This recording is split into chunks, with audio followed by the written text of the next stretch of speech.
Good evening. Welcome to the December 19th edition of the Downers Grove Village Council meeting. This is our last planned meeting of 2023. We're glad you've joined us tonight. As is our tradition, we'll begin our meeting with the Pledge of Allegiance. I pledge allegiance to the flag of the United States of America and to the republic for which it stands, one nation, under God, indivisible, with liberty and justice for all. Rosa, would you please call the roll? Mayor Barnett, Here. Commissioner Jose, Here. Commissioner Sadowski-Fugit, Here.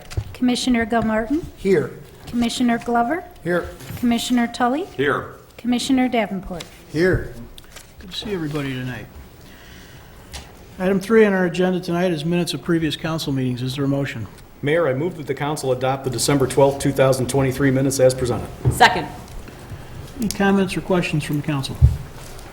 All those in favor say aye. Aye. Opposed? Passes unanimously.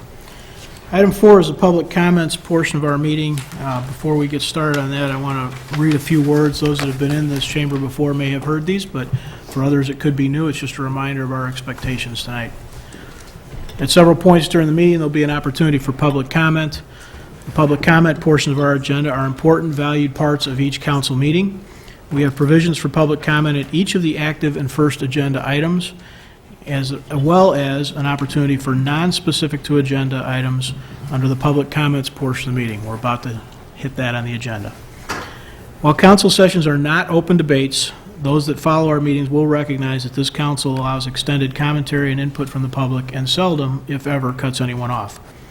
Beyond tonight's meeting, there are a variety of additional opportunities to engage council members, including our e-remarks system, the CRC system, Coffee with the Council, direct email, and by phone. Every one of your council members spends time in person, off this dais, making themselves available to residents and businesses across our community. Those one-on-one conversations are often the most valuable. Please know your council is listening. We are taking notes. We are considering what is said. But please know also that often some time is needed to reflect on the comments presented. If you plan to speak tonight, please keep the following in mind when you come to the podium. Please state your name for the record. Please address your comments to me as the chair. Please keep your comments to 5 minutes or less. Try to avoid repeating what others have already said. Please keep your comments to one visit to the podium per subject. And remember that comments are most effective when they focus on subjects within the scope of Downers Grove Village governance. Thank you for your participation tonight. We're glad you're here and your cooperation with this plan. With that, we'll hit agenda item number 4. This is the public comments portion of our meeting. This is the open public comments. If you have some things you'd like to say that are not relative to an agenda item, please come on down to the podium and let us know what's on your mind.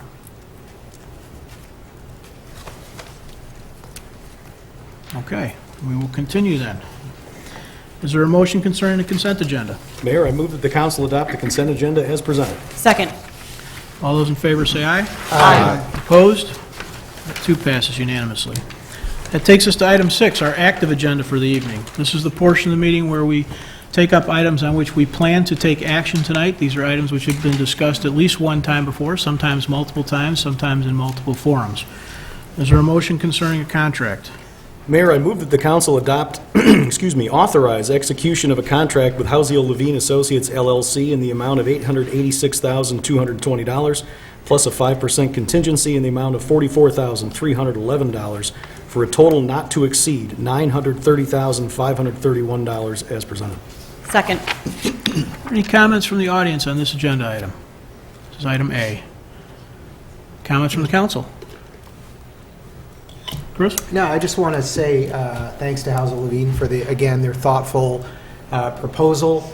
As a member of the council who will be working, I think, closely with this group, I'm excited and looking forward to working with you on the many items that we have ahead of us. So I'm looking forward to supporting this and hoping to work with that team to get all of this done. Thank you, Mayor. Thank you, Chris. Any others? Rosa, would you please call the roll? Commissioner Jose, Aye. Commissioner Sadowski-Fugit, Aye. Commissioner Davenport, Aye. Commissioner Tully, Aye. Commissioner Glover, Aye. Commissioner Gilmartin, Aye. Mayor Barnett. Aye. That motion passes unanimously. Is there a ordinance concerning water billing provisions?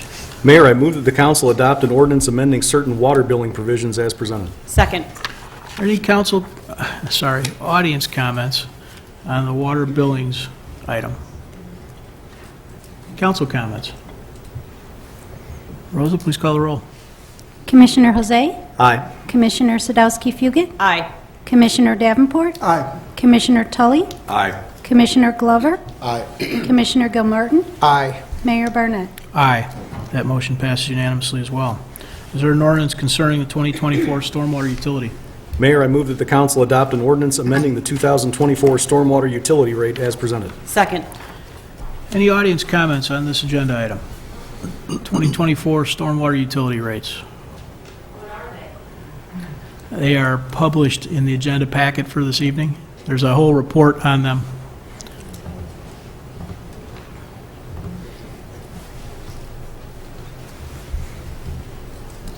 Give everybody a minute.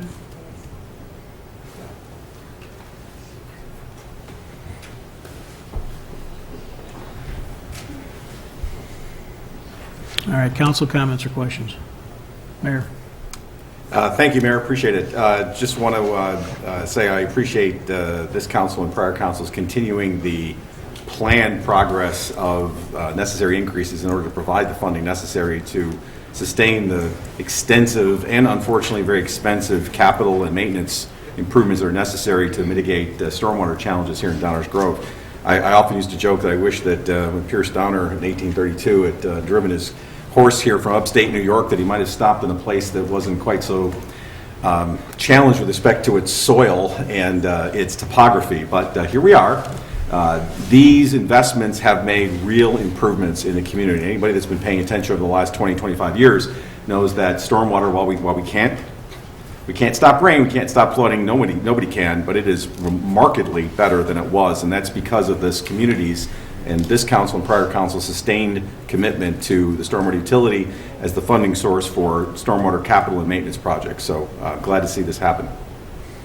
Thanks, Martin. Anyone else? Greg? Thank you, Mayor. Just for the folks that may not have a copy of the agenda packet with them, the stormwater utility fee will be $17.31 per ERU, which I believe is an equivalent, runoff unit? Residential unit, right. Residential unit. It varies based on how much impervious space you have on your property, but it'll be some multiple of $17.31. Oftentimes it's one, but it varies depending on the characteristics of your property. Thank you, Mayor. Thank you. Others? Rosa, please call the roll. Commissioner Jose? Aye. Commissioner Sadowski-Fugit? Aye. Commissioner Davenport? Aye. Commissioner Tully? Aye. Commissioner Glover? Aye. Commissioner Gilmartin? Aye. Mayor Barnett? Aye. That too passes unanimously. Before we go any little farther here, as I'm watching the crowd and seeing folks scurry around a bit, I want to try and explain the process just a little bit more. There may be some new folks in attendance tonight, and probably we haven't done a good job of describing things. Two things. First of all, there are copies of the agenda. Now, they are hard copies of the agenda. They are not the detailed drill-down link things that are available on the website, but hard copies of the agenda are available on either side of the room on the tables, so you can follow along with where we are in the lineup for the evening. Secondly, this active agenda. These are items which have been discussed at least once in this chambers. Oftentimes, they've been discussed multiple times. In the case of the most recent item, the stormwater utility, for instance, that is essentially a continuation of a process that has been in place decade-ish. Easily. As Martin described, it is a long-standing commitment. This is a continuation of a long-planned process of increasing those rates over a long period of time. Each one of these items has some degree of that in it. They are not things that we've just started talking about tonight. They are things that have a level of detail that is frankly worth studying. I'd encourage everyone who's interested in our activities and our proceedings and our deliberations to spend a little time on that website, on that agenda, drill down into each one of those live link agenda items and read through what's there. There's a lot of information. We think we are doing a good job with transparency and trying to keep everybody informed. If we're not, we'd sure love to hear about it. but that is the process that we're in tonight. So each of these items is a second or third review of a subject. Is there an ordinance concerning the municipal code? Mayor, I move that the council adopt an ordinance amending Chapters 1 and 2 of the municipal, municipal code concerning home rule authority provisions and Open Meetings Act guidelines as presented. Second. Any audience comments or questions on this item? Council comments or questions? As a review, this is, this one and the next are periodic cleanups to our code. Our code municipal ordinances often have other factors that impress upon them or adjust things. Think of things like building codes. In this case, there are some state-driven adjustments and some clarifications that we're embedding into our codes. Rosa, would you please call the roll? Commissioner Jose? Aye. Commissioner Sadowski Fugit? Aye. Commissioner Davenport? Aye. Commissioner Tully? Aye. Commissioner Glover? Aye. Commissioner Gilmartin? Aye. Mayor Barnett? Aye. That passes unanimously. Is there a motion concerning administrative rules? Mayor, I move that the council adopt an ordinance amending the employee administrative rules and regulations of the Village of Downers Grove, Illinois, as presented. Second. Any audience questions or comments on this agenda item? Council comments or questions? Rosa, please call the roll. Commissioner Jose? Aye. Commissioner Sadowski Fugit? Aye. Commissioner Davenport? Aye. Commissioner Tully? Aye. Commissioner Glover? Aye. Commissioner Gilmartin? Aye. Mayor Barnett? Aye, that too passes unanimously. Item F on our agenda is rezoning property. Is there an ordinance, or is there a motion, rather? Mayor, I move that the council adopt an ordinance rezoning certain property located at 4435 Middaw Avenue for the Herrick Middle School as presented. Second. Any audience comments or questions on this agenda item? Petitioner is here. You guys have any comments you want to add? Council comments or questions? Martin? No, I'll just add that for both Herrick and O'Neill, as we discussed last time, there are, well, for Herrick, there's actually 3 different motions, but the 2 that I think are of most interest, one is with respect to rezoning the property, and the other one is with respect to adopting an institutional master plan. This is just the rezoning ordinance that is being requested, and this is under Section 28-12-030I of our municipal code.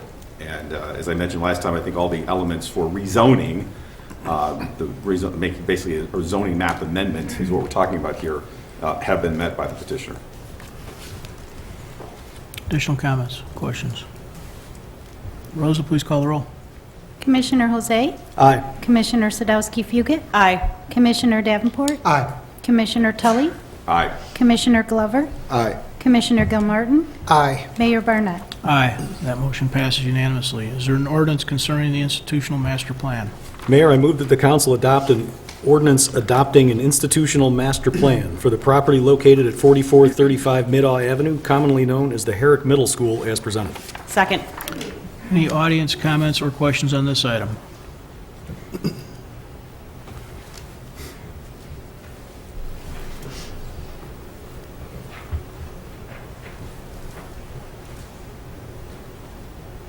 Good evening. My name is Paul Coltrap, and I am the supervisor for Downers Grove Township. And I want to thank Mayor Barnett and the Village Council for giving me this opportunity to speak tonight.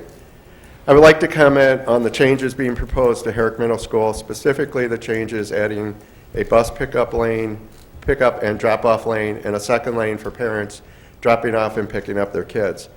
This will add additional traffic to an already congested street. Saratoga is a 2-lane road which will be serving not only the township, but now Herrick Middle School and Downers Grove North, all within a quarter of a mile of the stoplight at Ogden Avenue. Downers Grove Township built the Senior Center and Fish Food Pantry building during COVID. COVID prevented a full utilization of the building until the summer of 2022. And let me tell you, it takes a long time to start a senior center from scratch. There were 2 traffic studies done by the schools earlier this spring in conjunction with the construction when our attendance was much lower than it is today. During the March traffic study, we had 115 attendees to our programs for the entire week. In May, we had 179. 2 weeks ago, we had 275 attendees for our programs. And sometime this week, probably on Thursday, we will have our 8,000th attendee to our programs in calendar year 2023. For the most part, I'm not concerned about the morning traffic. Most of our programs do not start until 9:30 or so.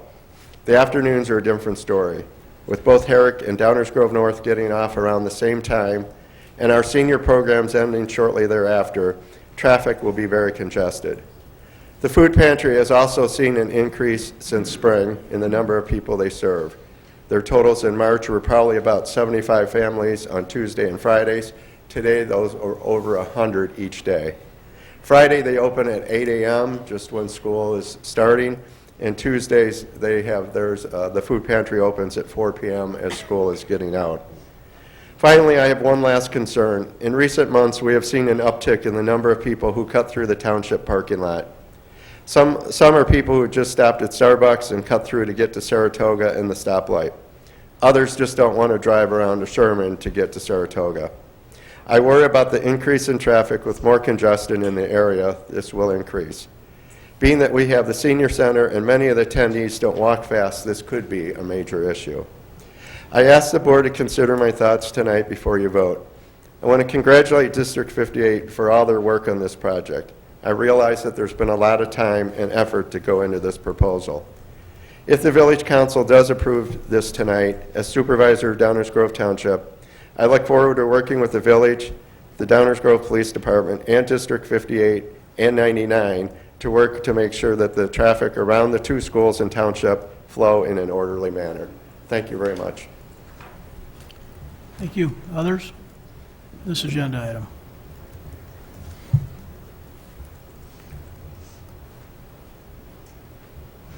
My name is Dave Ricordati. I am a Downers Grove Township trustee under Supervisor Coltrap.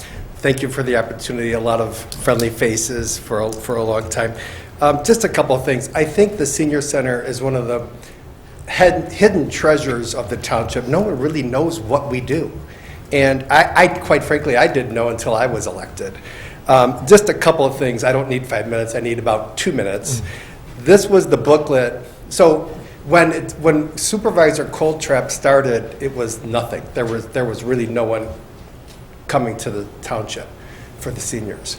And under his leadership and the person that he hired, Karen Spencer, it has grown tremendously.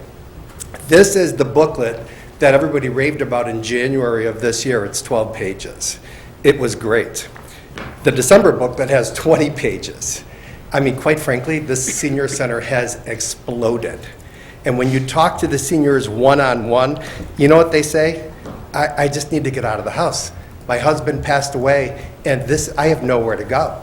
They bring peanut butter sandwiches sometimes just to mingle with people. The parking lot is packed. Everyone knows we have a parking lot problem, and it's worse. And I'm not even talking about the food pantry, like Paul talked about. In January, like I said, 12 pages. In December, it's 20. And every 2-3 months, we add 4 pages. In January, there were 49 scheduled events in this booklet for seniors. So if your mom and dad, maybe your dad passed away and your mom is looking for something to do, this is where they're going. And we need more and more people to come here, because when my dad died, my mom said, you know, Dave, it's the loneliness that gets you. So we're providing a need here. So there were 49 scheduled events in January, and in this booklet in December, there's 62. So that's a 25% increase. And just to finish off Paul's numbers, I counted the 4 weeks in January, not the week that bled into February. In the 4 weeks, 248 seniors came through the township center for some kind of a bingo game or a program. In October, there were 783. I mean, every month. So you're going from 248 to 783 from January to October. And as Supervisor said, now you're looking at 8,000 people. So, and if they started earlier in the morning, we'd really have a problem. So everyone knows we have a parking problem. I have copies I can give you, but it's not necessary. You can just reach out to the supervisor for info, and just think long and hard on this one, because the last thing we want is car accidents, whether it's on Saratoga or Prince or any of the streets cutting through. So it's a problem that may get worse with this issue. Thanks for having me. Thank you. Others on this agenda item? Council comments, questions? Martin? Thank you, Mayor. So as teased, this is the other motion. This is the request to adopt an institutional master plan for the parcels involved here that were just the subject of the rezoning request. And there's a number of factors here that the council is to consider. None of them are controlling, but there are a number of factors that we are to consider at least when it comes to a request for approval of an institutional master plan. For those of you scoring at home, it's section 2812040C5, little A through E. Most of these all have to do with land use issues, and given that the parcel is currently and has for a long time been used as a middle school, a lot of this is just, it goes without saying. But the one question that particularly relates to parking is subsection E, which is whether the appropriate terms and conditions have been imposed on the approval to protect the interests of surrounding property owners and residents, existing and future residents of the planned unit development and the general public. So with Herrick, a few things. First of all, as we all know, there was a referendum that was passed, and part of that referendum was to support the transition from both Herrick and O'Neill from 7th and 8th to 6th, 7th, and 8th. So clearly, there's going to be a lot more, 50% more people and traffic at both these locations. I think we all knew that was coming when the referendum was passed. So now the question is how to deal with it. Obviously, District 58 has their own plans for the building, and obviously they try to address issues that have to do with ingress and egress from their property. The village also has responsibilities with respect to parking and traffic and policing those things. So really appreciate the comments from Supervisor Coltrap and the township. Congratulations on being victims of your own success, quite frankly, with respect to the senior center. But really what this all is I think, an effort of the township, District 58, and the village to try to deal with the fact that there's going to be a lot more activity around this area. And of course, there's already other things in that area that also add to traffic, not the least of which is Downers Grove North High School, as well as a grade school not too far away. So my comment on this generally is I think that the plan proposed by 58 is actually pretty good in terms of trying to manage a challenging situation. And I really like the circular driveway because it does a great job of separating buses from cars and, as Mayor Barnett says, people from cars. Does it going to add maybe some different traffic patterns and flows? Sure. Can those things be addressed in the field once we have the ability to observe them and how they actually pan out? Sure. Do I have confidence that District 58, the township, and the village will work together to try to address those things? You betcha. So I understand and appreciate the concerns about increased traffic, but I commend District 58 for its efforts in trying to do what it can, given the lot that it has to play with here in terms of the land and what's surrounding it. District 58 can't control what's around it. District 58 can't control the stellar success of the senior center, but we're all doing what we can to try to manage those things, putting safety first.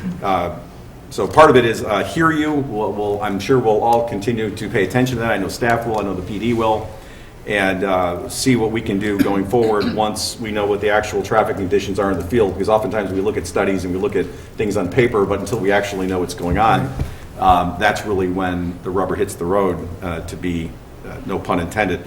But the only other thing I'll mention is obviously you raised the issue about cutting through the parking lot. I'm sure that we can talk offline and maybe work with you on that as a separate issue. But thank you for sharing your comments and look forward to continuing to work with you in that regard. But I frankly think that the petitioner has more than met the criteria for trying to, you can never eliminate them, but try to mitigate as much as possible the impact from the additional traffic that I think we all knew was coming when you add a whole other grade to a middle school. So I plan to support this motion. Thank you, Thank you, Martin. Mayor. Others? Leslie? Yeah, I don't want to echo what Commissioner Tully said too much. I generally agree with everything that he stated. I do have concerns about people cutting through the parking lot. Of course, we know that that's a concern elsewhere as well, but obviously something that we'll want to keep in mind as we're bringing more vehicles through. But I would agree that, you know, given the lot that is here on Herrick, this is the best option to separate the cars from the buses, from the pedestrians, which is really maximizing public safety, which is what essentially the best we can do in a pretty built-out village. So I agree. I look forward to working with all the entities involved, but I think this Herrick plan is about the safest we're going to get. Thank you, Mayor. Thank you. Anyone else? I'd add to my colleagues' comments simply that, school pickup and drop-off is pretty well known, and it's a challenge everywhere in town. Every elementary school has their challenges as well. The one thing about it, though, that I think, need to try and keep in mind as we figure out how we can work together is that it's a pretty known window as well, right? It's not a traffic all-day thing. It's a period in the morning and a period in the evening where there will have to probably be some adjustments, and there may be scheduling adjustments that others have to do between the village, 99, 58, the township, but it's not like sort of an all-day burden, and that to me is pretty important as we try and consider these requests from 58 or 99. Any other comments from council? Rose, would you please call the roll? Commissioner Jose? Aye. Commissioner Sadowski-Fugit? Aye. Commissioner Davenport? Aye. Commissioner Tully? Aye. Commissioner Glover? Aye. Commissioner Gilmartin? Aye. Mayor Barnett? Aye. That passes unanimously. Item H, is there an ordinance concerning rights of way?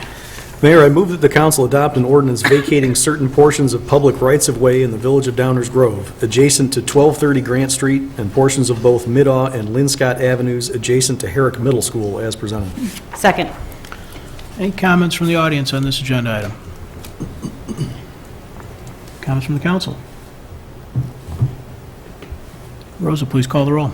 Commissioner Jose? Aye. Commissioner Sadowski-Fugit? Aye. Commissioner Davenport? Aye. Commissioner Tully? Aye. Commissioner Glover? Aye. Commissioner Gilmartin? Aye. Mayor Barnett? Aye. That too passes unanimously. Item I, is there an ordinance concerning zoning on 59th Street? Mayor, I move that the council adopt an ordinance rezoning certain property located at 635 59th Street for the O'Neill Middle School, as presented. Second. Any audience comments or questions on this item? This is not the parking issue, right? This is zoning, rezoning, yep. Council comments or questions? Just to clarify, this is the zoning amendment.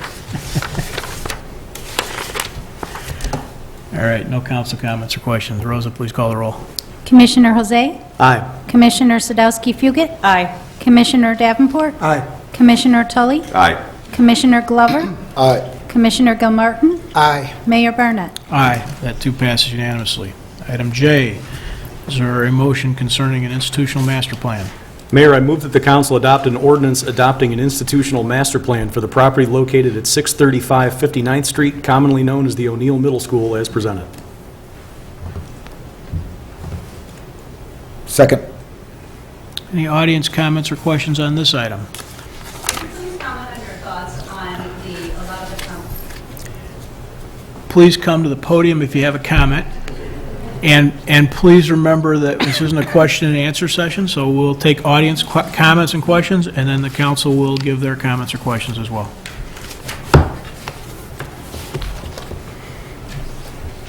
My name is Jennifer Galvin, reside at 5540 Fairmount Avenue. The question I just have regarding the O'Neill is that if you could comment on the considerations. I read a lot of the comments that the residents on Dearborn Parkway posted around the concerns of the bus lane parking along 59th Street with the lay-by lane being extended all the way to Blodgett.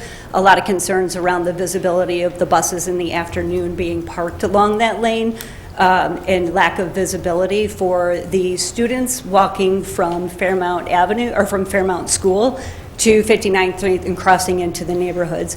So there's a lot of concern about the visibility on 59th and Blodgett, but also the extended, the new, I don't understand all the terminology in the plan, but in the new lot that the buses are going to drop off in the morning, there's concern over visibility of the buses and the cars, being able to see the students walking to and from Fairmount Elementary. Does that make sense? Okay. Thanks. Other comments or questions on this item?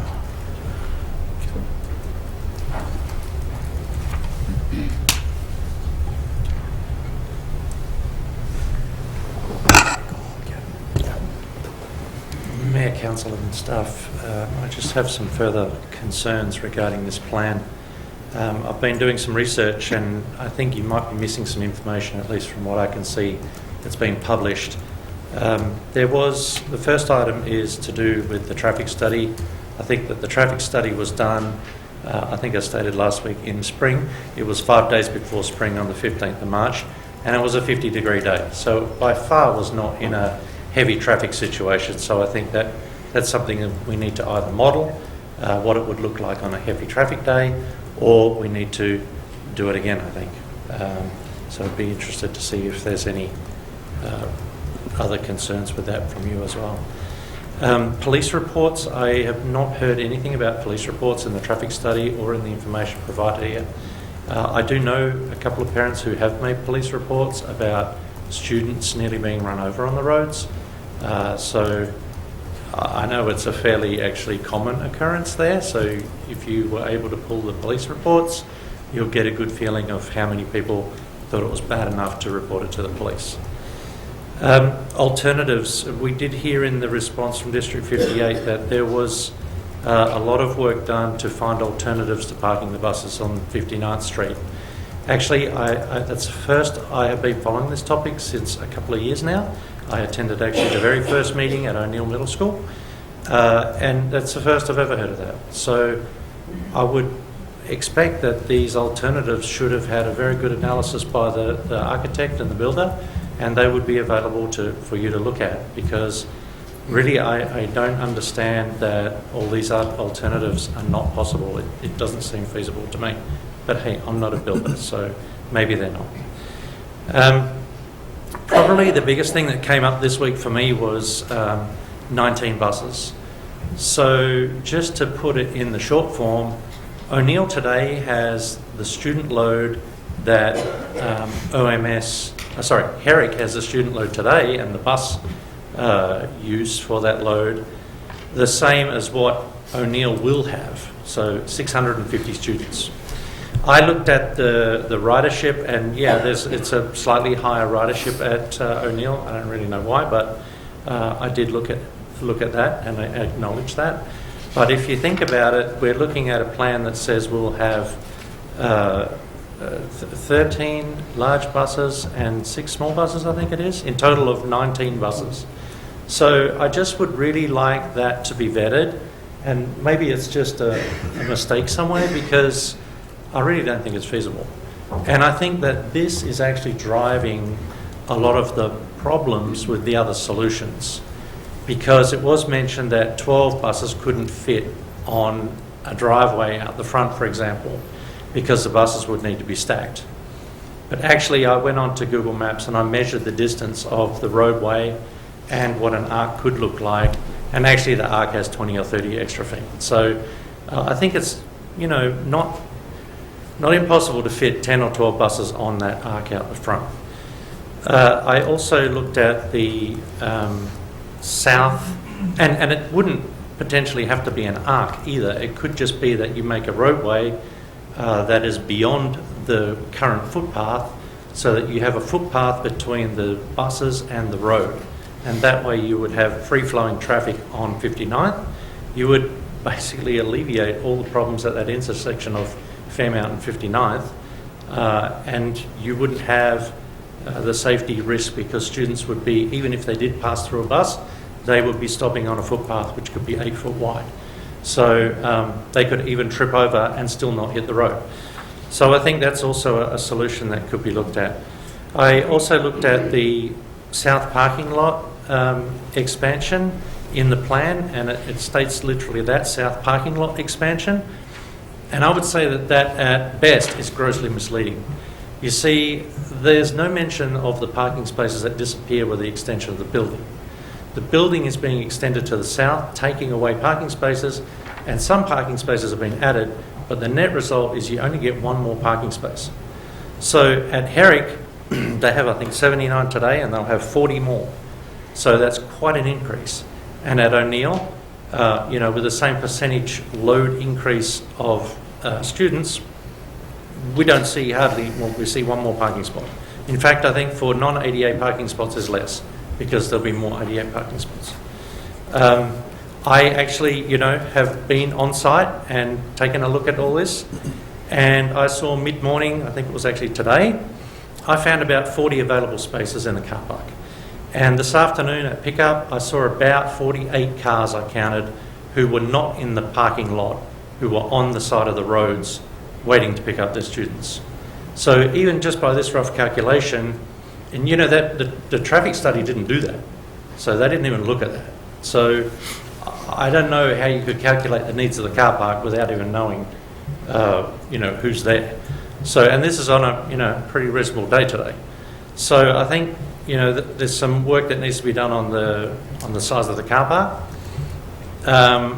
Actually, the other part that the traffic study didn't pick up, I don't think, is that on the south parking lot, the south entry road off Blodgett, we'll see 19 buses potentially. Maybe hopefully it's less, because I think it should be less. But currently it'll see 19 buses coming in at a scheduled 10-minute time frame.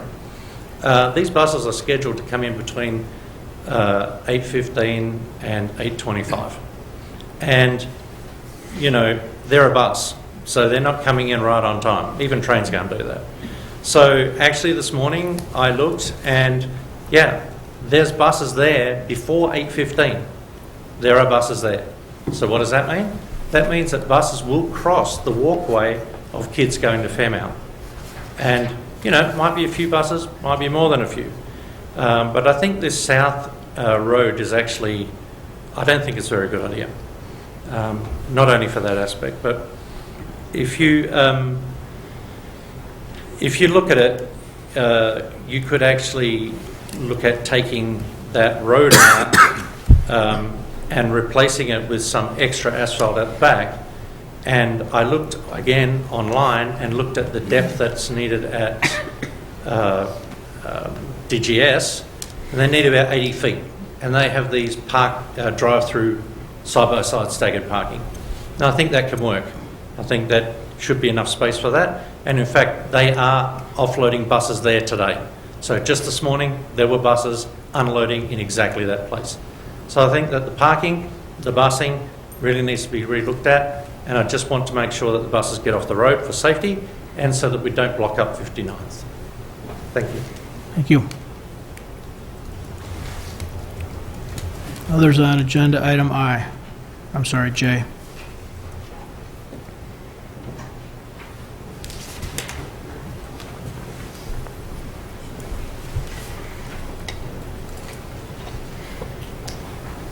Hello, Council. Eric Baker, resident of Dearborn Parkway. I also wanted to just point to this alternative solutions. I don't think they don't really prove that they won't work with what we have on this in this white architectural document. As everyone knows from geometry, a straight line is shorter than an arc, so clearly you can get more than the 12 buses that would fit in the straight line between Fairmount and Blodgett. You can get more in an arc, right? And we also know that the project said that there's going to be there's going to be some buses in the back, the south, during the PM pickup. So it's not like we need to put all 19 on the road, or we don't need to put all 19 in a double stacked arc. So I think those are misleading. The other thing I just wanted to bring up is that when those buses are loading or unloading, the stop signs go out, traffic gets stopped. I was actually there today at 3:15, and I was on 59th headed east, so I was right at the Fairmont 59th intersection, and I was going straight. So now I'm stopped because I can't go any further because the buses are lights on, stop signs out. But I'm also in that lane, there's a left turn lane to go north on Fairmount, but there's just a right straight or turning lane, right? So I'm basically blocking anyone trying to go to that south lot. So if you're thinking about parents going to the south lot to pick up their kids because the buses are going to be on 59th, they're not going to be able to get there because all the traffic is blocked and stopped when those signs are out and the lights are on. So between Blodgett and Fairmount. So there's, that really won't work. Obviously, you could take away the left turn lane, make it a left straight lane and a right turn lane. But anyway, the way it is now, it just that flow which they're proposing would alleviate the parents in the front. It just doesn't work because everything has to stop. So that was all I had. Just want to bring those 2 points up. Thank you for your time. Thank you.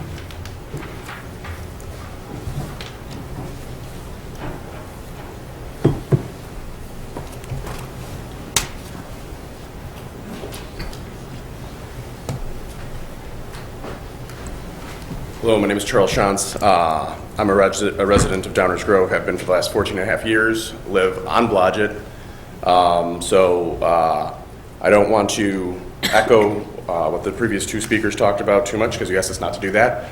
But I would like the village to consider potentially expanding Fairmount Avenue on the walking path by the southwest side of O'Neill Middle School to help alleviate some of these traffic issues. There's already a walking path there, and I think that it could be something that could be open during school hours. Could be gated potentially after that, so it's not open all the time, making the park still a usable area, but helping to alleviate some of your stresses with the buses. It would also help, actually, I believe, alleviate some of the bus traffic through the neighborhood from Fairmount Middle School. Right now, if you check out their bus path, they actually take a right on, I believe it's 61st Street, and then weave through the neighborhood to try and avoid going down to 63rd Street and making a left-hand turn. They could actually, if that road was wide enough, they could also make good use of that, loop back to 59th, get to a stoplight to make a left-hand turn where they need to. So that would be my big consideration on top of the facts that the previous two gentlemen have already spoken about. Thank you so much for the time. Thank you.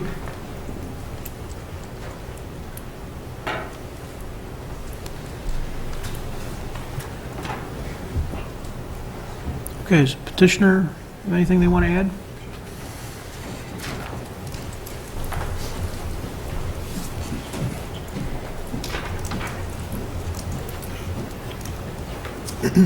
Good evening, Village Council members. My name is Kevin Russell. I am the Superintendent of District 58. I want to thank you again for having us here. I also want to thank the people who provided public comment and feedback tonight. We do receive that public comment, and I know we're on O'Neill right now, but I do want to reiterate to the township that District 58 is more than willing to have conversations about how we can assist with our senior center, not only with parking, perhaps on the weekends, but also space at the new Herrick Middle School. I think there are some opportunities there for some partnership that we'd be more than happy to explore with our township partners.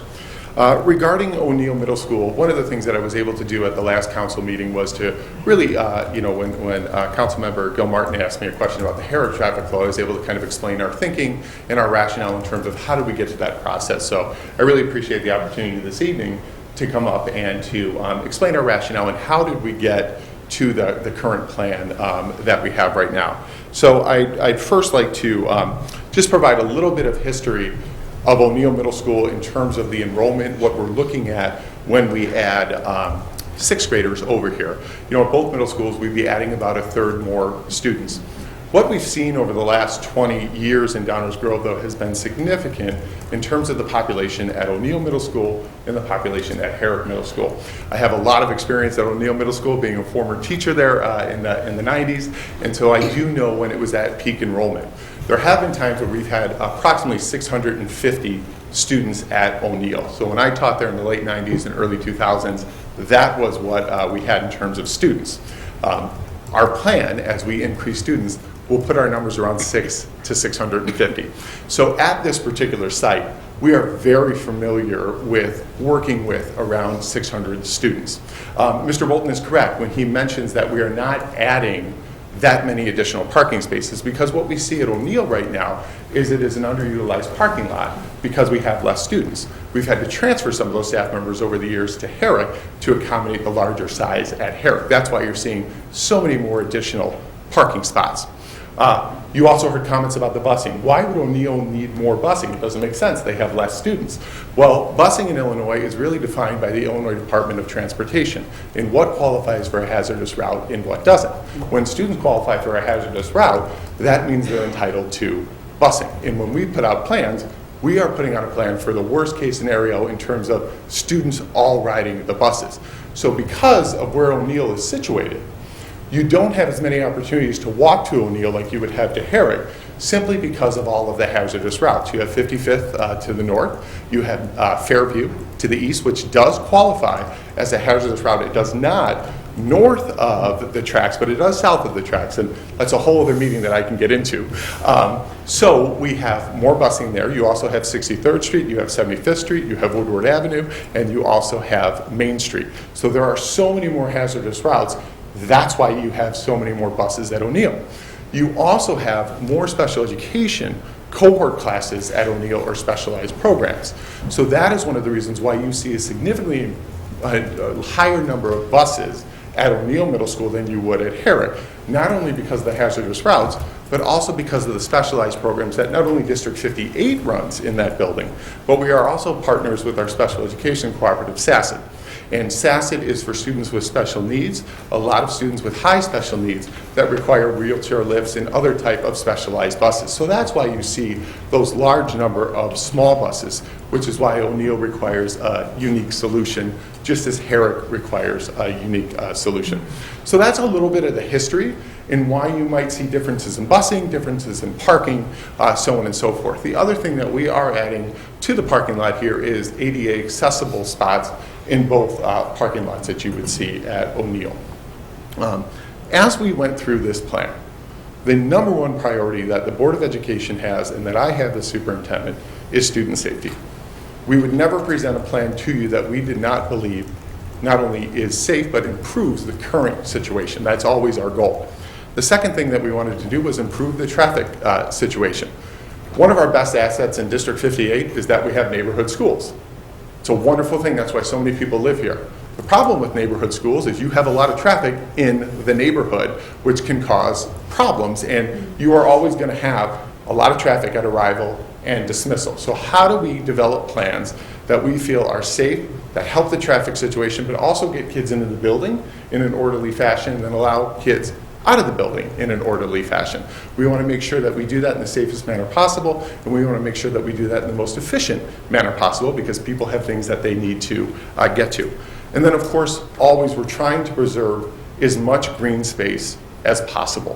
One of the unique things about O'Neill, as you look at the property to the south, it is not uncommon by the time you get to October or November that the grass is very thin on this property. One of the reasons for that is we use it for PE. The Y will use it for summer camps. The Downers Grove Park District uses it. Dowell's softball uses it. Baseball uses it. And then Panther football uses that. So we want to be very careful that we don't end up putting more and more parking lots on this property that would really take away green space. So that also played into our thinking. But I'd like to kind of loop around the building here and talk about why we're recommending some of the things that we're recommending, or at least why we came to these conclusions. And by the way, we did not just come to this conclusion at the District Administrative Center. We really relied on the process to get us here. And that process first started after we passed the referendum by calling in over 100 citizens, members of the school community, to talk to us about a visioning session. What do you want to see as we start to facilitate, as we start to build these things? One of the things that at both schools they said, in particular Herrick, was we need to separate buses from vehicular traffic because of the congestion that we had at Herrick. One of the things that we already had at O'Neill were those two things were separate, and that's why the traffic today flows a little better at O'Neill than it does at Herrick Middle School. So that was really important. That was something that we took away from that visioning session. We have met with staff multiple times. We also conducted a traffic study per the village requirements. And I've learned a lot about traffic studies through this process. One of the things that I've learned about traffic studies, and this is not Kevin Russell, this is talking to the experts who conduct those, is that you want to be careful that you don't do it on a perfect day, right? And you also want to be careful that you don't do it on the worst day, when it's snowing, 5 feet of snow and all that, because that's just not a typical day. You want to do it on a day where you have a normal amount of traffic, and also pedestrians. Why do you want pedestrians in a traffic study? You want to see how it impacts the pedestrians walking to and from the site. So why did we pick March? We picked March because it was prior to spring break, and we knew that that was a time where you'd have a decent amount of walkers, but also a decent amount of traffic. So that's why our Board of Education really wanted to do that traffic study in mid-March prior to spring break. So that's when it was conducted.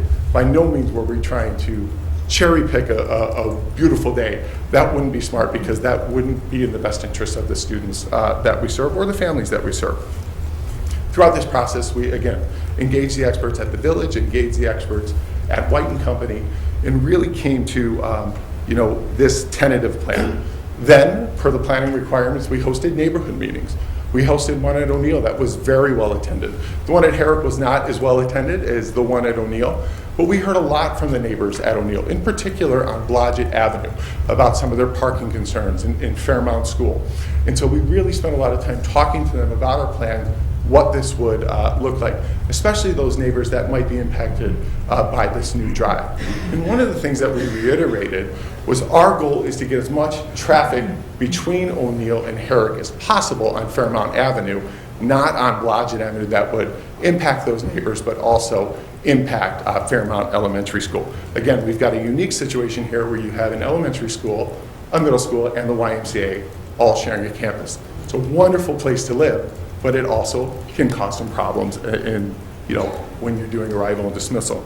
And then finally, we did a full presentation to the Planning Commission, where I was able to go through, kind of like I'm doing this evening, talking about the various aspects of this plan and how we came to make the recommendation that is before you. So as we look to 59th Street, we are recommending keeping the buses on 59th Street.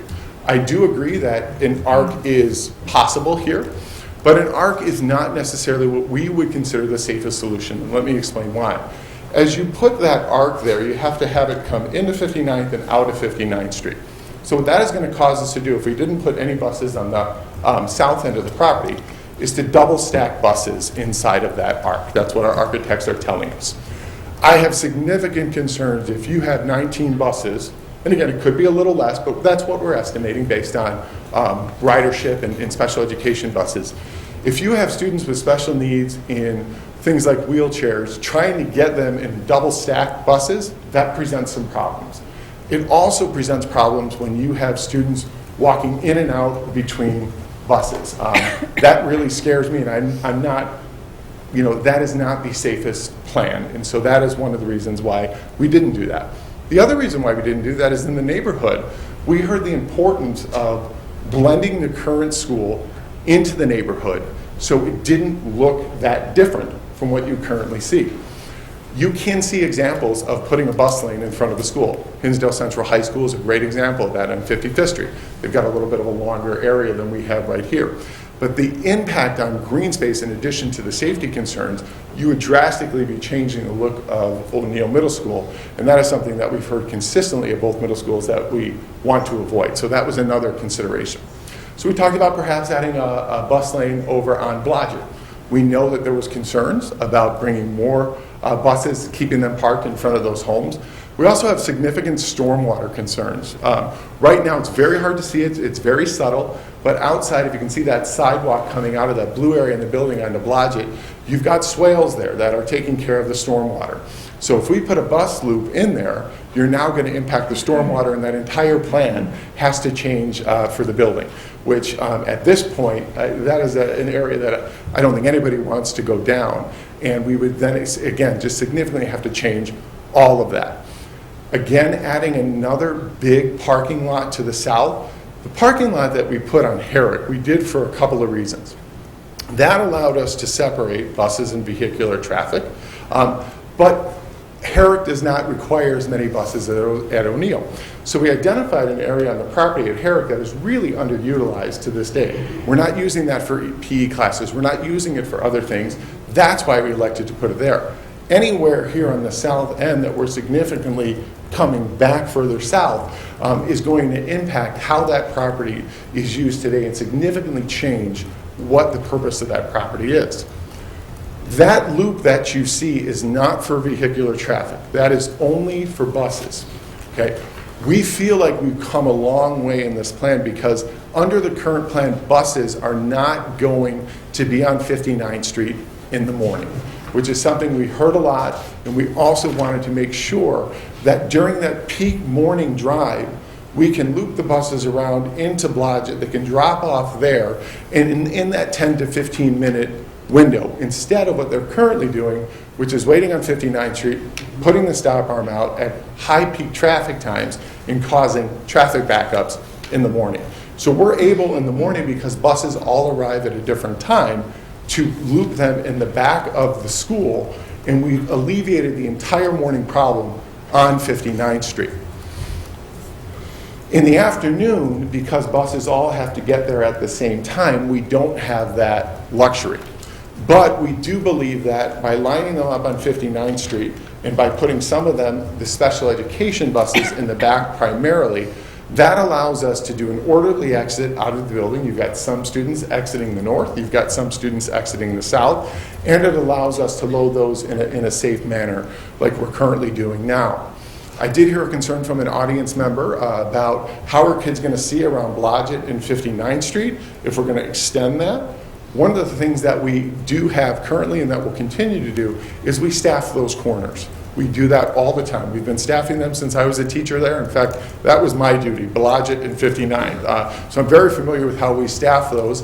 And then we'd also be staffing at the southern end of the school as well. The Planning Commission did ask us, you can kind of see it on there, to put a sidewalk in front of the entrance and the exit so kids could get to that walking path to get a little further south in the neighborhood. So all of those things went into consideration as we were doing this plan. But I do want to again assure the council that as we were going through this, safety was the highest priority, improving the current traffic situation was another high priority, and of course preserving the green space always was a high priority as well. Again, there is no perfect solution at any school. District 58 is committed to implementing something, but then continuing to take feedback and making the adjustments accordingly. And we will continue to do that no matter what designs we have at any of our schools. One final word about the buses loading on 59th Street. Do I think it's a shame that some people, when they see that arm out on the bus, continue to go through? Absolutely. But when kids are arriving to school, they have that same situation in their neighborhood. We also have that same situation at Kingsley School, at Indian Trail School, and other schools throughout the district. So we need to be careful that we're not imposing a solution on O'Neill respectfully that we can't replicate through the rest of our district. We do work with our students about making safe choices, about how to cross the street, where to go, where not to go. We will continue to do that. I've had the opportunity to speak with several community members about this plan. Anytime someone poses a safety concern like a parent did the other day, my first call or my next visit is to the building principal. Have you talked to the students about this? If not, let's sit down, let's go ahead. We've got a great way to do that at the middle school where we meet with them daily in their homerooms. We're able to talk with them about safety. And again, middle school kids at this age are really receptive to that, and they can really follow our directives really well, but we still do staff these areas as well. So any questions that I can help with? Thank you, Kevin. Council comments, additional questions? Leslie, go ahead. Yeah, I really appreciate the explanation and the history of O'Neill and kind of the enrollment issues. After hearing that, I still have concerns about this plan. I can completely empathize with, no, you're never going to get a perfect plan, and I can understand that on every level. But I will say, I know the picture was up before, kind of the image of the school. I can say that that area on Blodgett Avenue there, again, my daughter goes to Fairmount, I'm there all the time. And whenever I go pick her up after school for Champions, that east edge is used quite frequently with a lot of sports and after school clubs. And so I have concerns about the safety of those. I think it's usually track and field maybe and a couple others. I have concerns about the safety of the kids who are using that portion of the green space. We know that there's major stormwater issues in that south area as well, and so I know there's concerns, again, with stormwater off of 59th Street, knowing that we have issues there, but we also have issues in that south part, which hopefully some of the fixes that we did during the playground renovations will help a little bit. But this whole property is definitely going to have some stormwater concerns, and whether you cut into the south end of the school or the north end, I think we're still going to have some similar stormwater issues. I also have concerns about safety of kids from Fairmount walking when you've got potentially buses there early.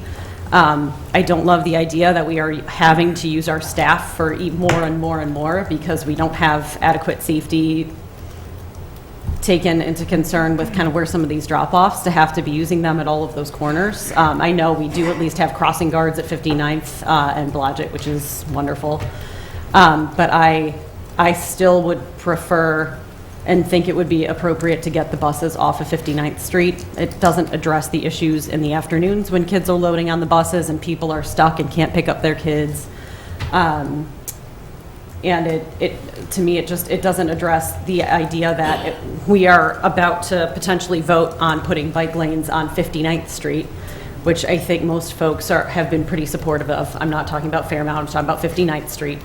And you, up here, and you would have bus, bike, car, which to me sounds like a huge nightmare, and that may not have been something that may have been on District 58's radar at the time, because this is a fairly new discussion amongst the council, and I have concerns about safety from that side of things. So I personally am not supportive of this current plan at O'Neill. Again, I appreciate all the work that went into it, and I understand there's never a perfect plan. But keeping the buses here, knowing that you're going to have bicyclists and more walkers and kids going down to Fairmount, I think that I would much prefer to see kind of some of those more robust analyses about those other options as to why those could not have worked. In this case in particular, I am a big supporter of green space. I have been asking for a sustainability plan since I was on the council in 2019, and we finally passed one. We passed the decision to create a sustainability plan this time around. But in this particular case, I think that safety, for me, trumps that green space on the north part of the school. Knowing that those southern and eastern parts are being used by students. And so if nothing else, I would be interested in even a little bit more time for us to go through some of those analyses. So I may have some things to say later, but those are kind of my initial comments. Thank you, Mayor. Thank you. Others? Martin? Thank you, Mayor. I won't repeat all the statutory citations. I know everybody wrote them down. So the issue here is one of the things we're supposed to consider for the institutional master plan request is a bunch of land use issues, which again, because of the existing use, they're really not much of a discussion, but it's one consideration is what appropriate terms and conditions have been imposed on the approval to protect the interests of the surrounding property owners and residents, existing and future residents of the planning and development and the general public. Yeah, this is a tough one for all the reasons that have been mentioned by a number of people, and I'm also struck by the fact that even some of the concerns have been raised aren't necessarily consistent, which just underscores the fact that there's a lot of different parts to this Rubik's Cube, and you can twist it and turn it a number of different ways, and it's not going to please everybody. Clearly, safety is the paramount concern. It goes without saying that there's going to be more students here, so there's going to be more traffic, but we all knew that, so it's how do we deal with it? And there are a lot of challenges here. Where it's located, safety, the first three. Green space, stormwater, operations, costs, there's lots of different things, and I'm struck by the fact that these are all challenges that exist there now, and some of these have been, as it was pointed out, worse in the past. So the question is this plan the only plan? Is it the perfect plan? No, I don't think anyone's suggesting that.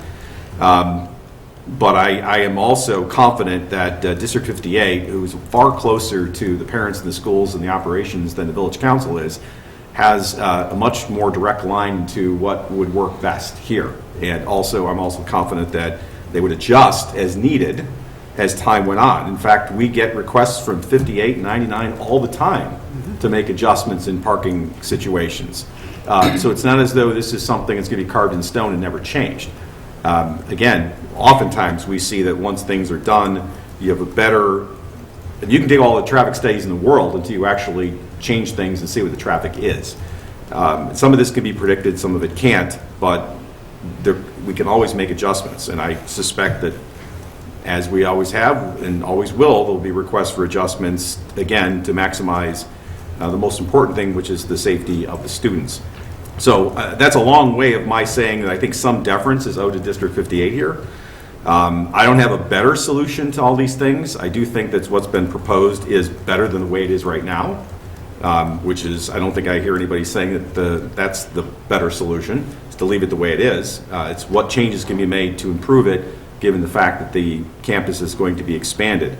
I did appreciate the memorandum from White that we received on December 14th, discussing to some degree the other options that were considered, and frankly, I think anybody in this room could take issue with whether one option was a better option than another, but I think there's at least been reasonable, rational bases provided for why some of these options were not viewed to be optimal, as opposed to the one that's currently been proposed.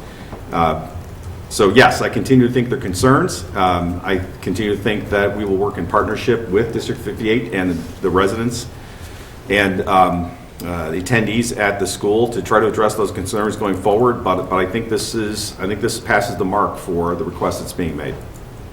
Thank you, Mayor. Thank you, Martin. Anyone else? Mike? Sure. I'll just I'll list a few of my bona fides here.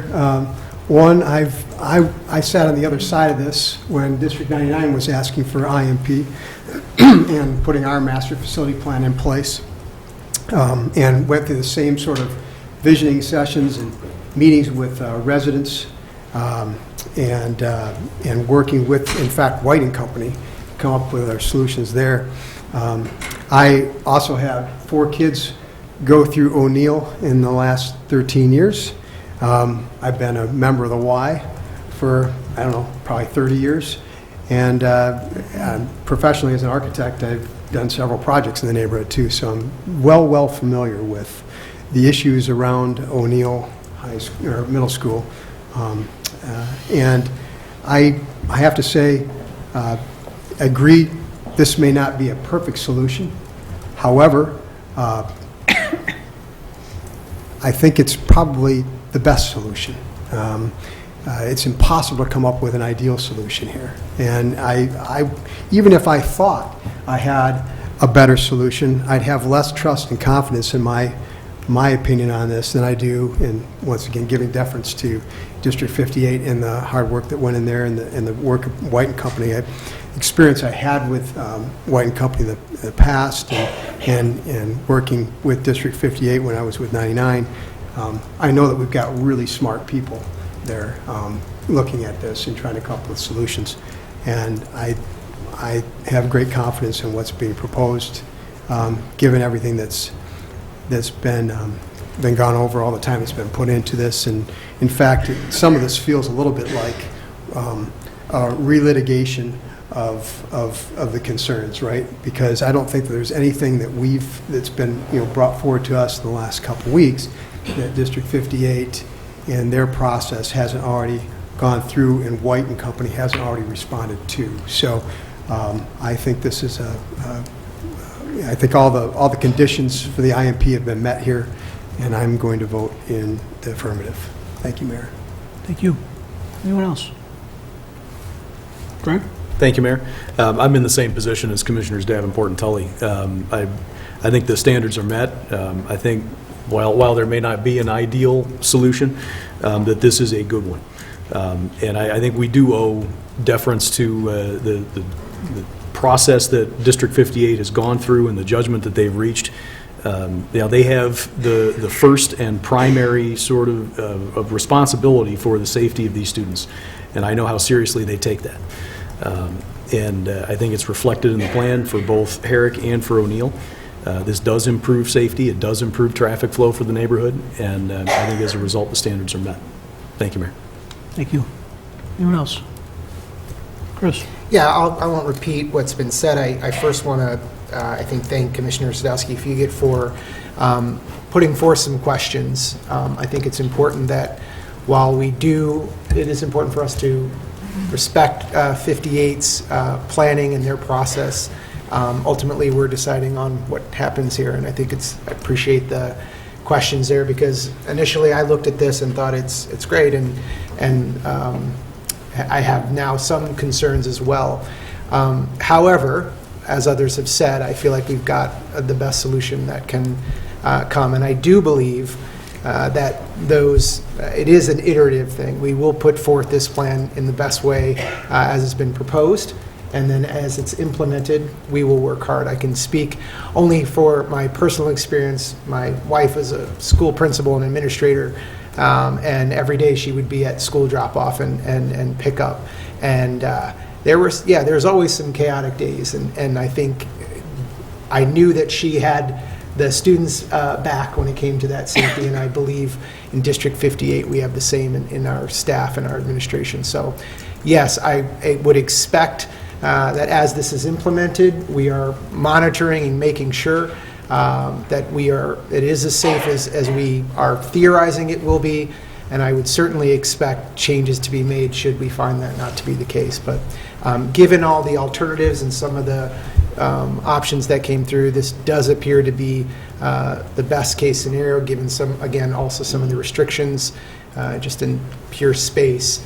And so I will also support this and ask that 58 keep that iterative and that safety in mind, which I feel very confident that they will. Thank you, Mayor. Thank you, Chris. Anyone else? Okay, I'm not going to repeat my colleagues, except to say that those who have voiced their reasoning for supporting this, I'm in agreement with.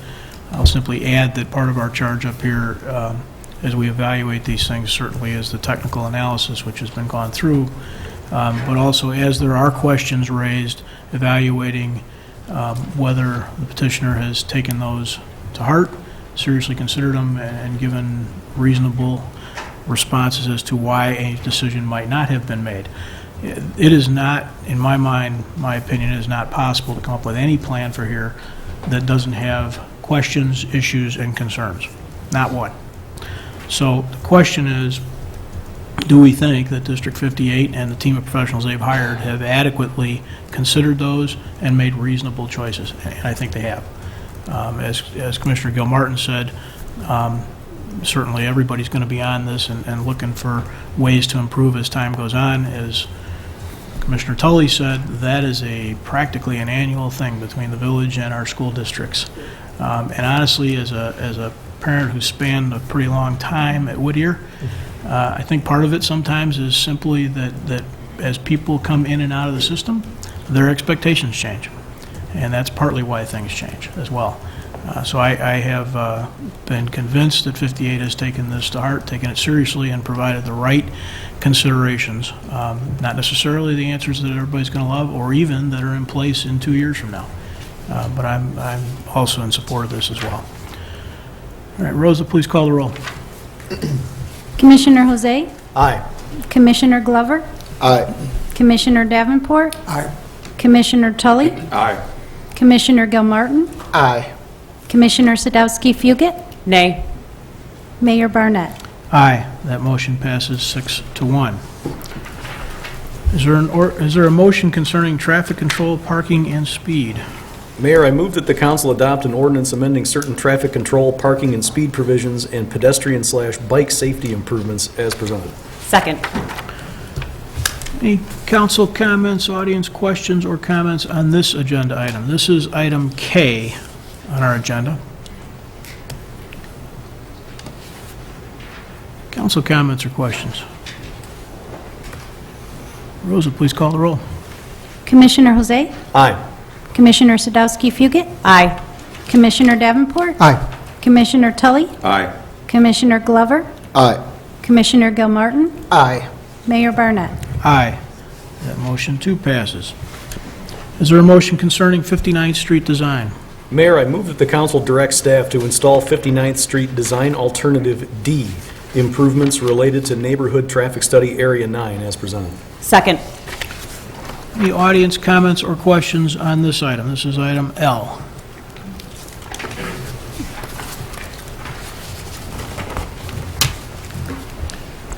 Good evening. My name is Mike Casella. I've been a Downers Grove resident for 23 years, and believe it or not, for 14 years, I've lived on 59th Street, kitty corner from O'Neill. This motion should be tabled until more community input and many questions are answered.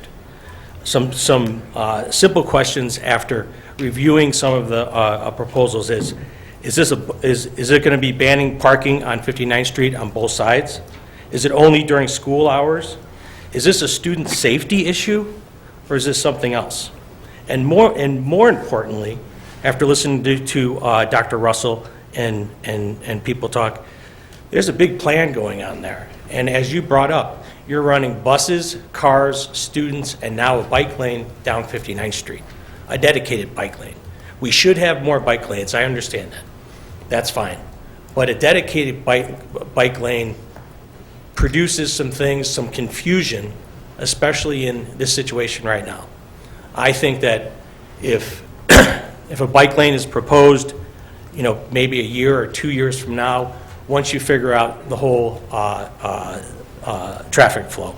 Some other reasons is the elimination of street parking would place an undue burden on our elderly neighbors who rely heavily on service providers for everyday quality of their lives. Whether it's lawn care, whether it's people that come into their house that have to park on the street, or else they're going to be forced to go blocks away just to get to their house. The neighborhood must be heavily involved in this decision. I found out about this last night, and again, shame on me for not being more involved. But even when I went to the website and I looked at everything, some of those very basic questions about, is it going to go from Fairview all the way to Main Street? Why is it going to be a parking ban on that street, yet when you go into Westmont, there's no parking ban? When you go west of Main Street on 59th Street, there's no parking ban. When you talk about Fairmount, same issue that they're going to bring up on the next one, once you cross 55th Street to go into town, that's a windy street that's also a bike street, and that's full of parking on both sides. And if anybody's taken that route, that's extremely congested. So again, my concern, again, is that a dedicated bike lane is going to bring more problems. Again, I've lived there for 14 years. There's a lot of bikers, groups of bikers that use 59th Street, and they go all the way from basically Western Springs all the way to Naperville. And it's usually packs of bikers that are about 6 to 8 or 10 people. And I tell you, they don't stop at the stop signs. So if you put another stop sign on Blodgett, because they have a dedicated bike lane, I think that it's going to empower them more not to obey some of those rules.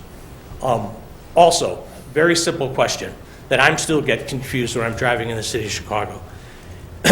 When I'm driving down the street and there's a dedicated bike lane to my right, but I have to turn right, do I go into that bike lane and turn right? Do I turn right from the middle? And I'm telling you, right there on that corner on 59th and Fairmount, it's already a cluster. So once you add that, there's going to be more problems. So I don't think tonight is the night to make this decision on banning parking on 59th Street. Thank you.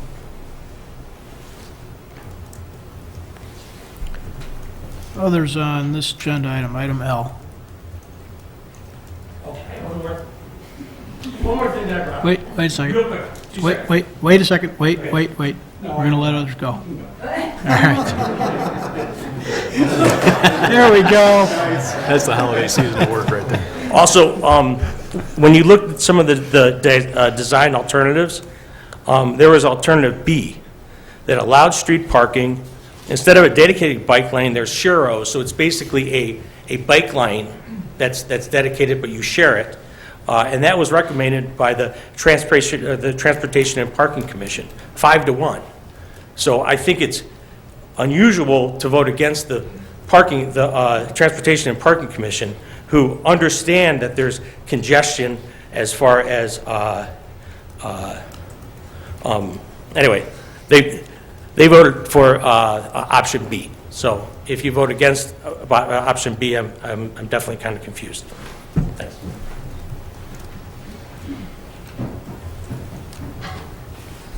I love that guy. My name is David Matheson. I've been a Downers Grove resident for 25 years. And for Councilmember Jose, I live with the storm unit burden every year as I get my front yard usually flooded by that 100-year rains that we have very frequently.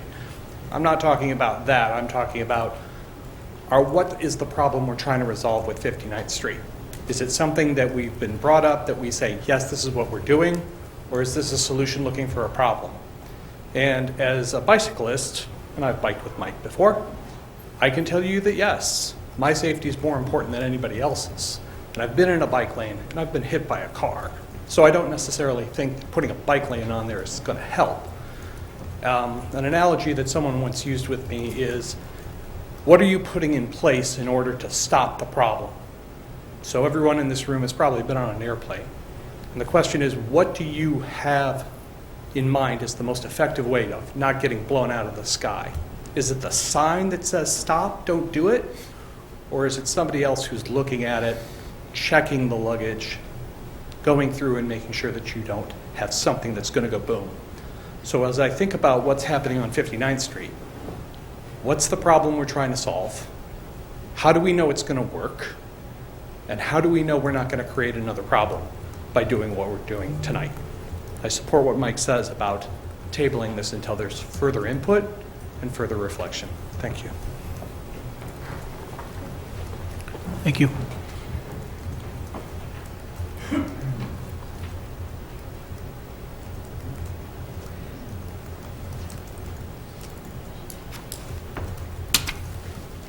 Hello, I'm Michelle Bowie. I live on Fairmount Avenue. And I just had a comment about, we back up to Patriots Park, and we see a lot of bikes that go through there. I think it's like 7 feet wide, asphalt, paved road that starts at Dearborn Parkway at the end, and they drive, they can take it all the way to 55th Street. Now I realize that the old bridge, which is on the west side, has grates on it, and it's old. But on the other side, the newer bridge is quite wide. And I took a walk on Sunday, and there was 2 bikes that went by me. And they meandered through the park, but it seems like that would solve some issues between 55th Street, if that's where people are going toward this town, and O'Neill Middle School. Anyway, thank you. Thank you.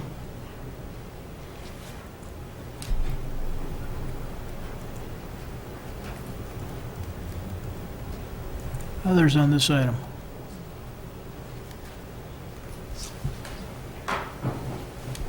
You'll see me a couple times. Again, my name is Jennifer Galvin. I live on Fairmount Avenue.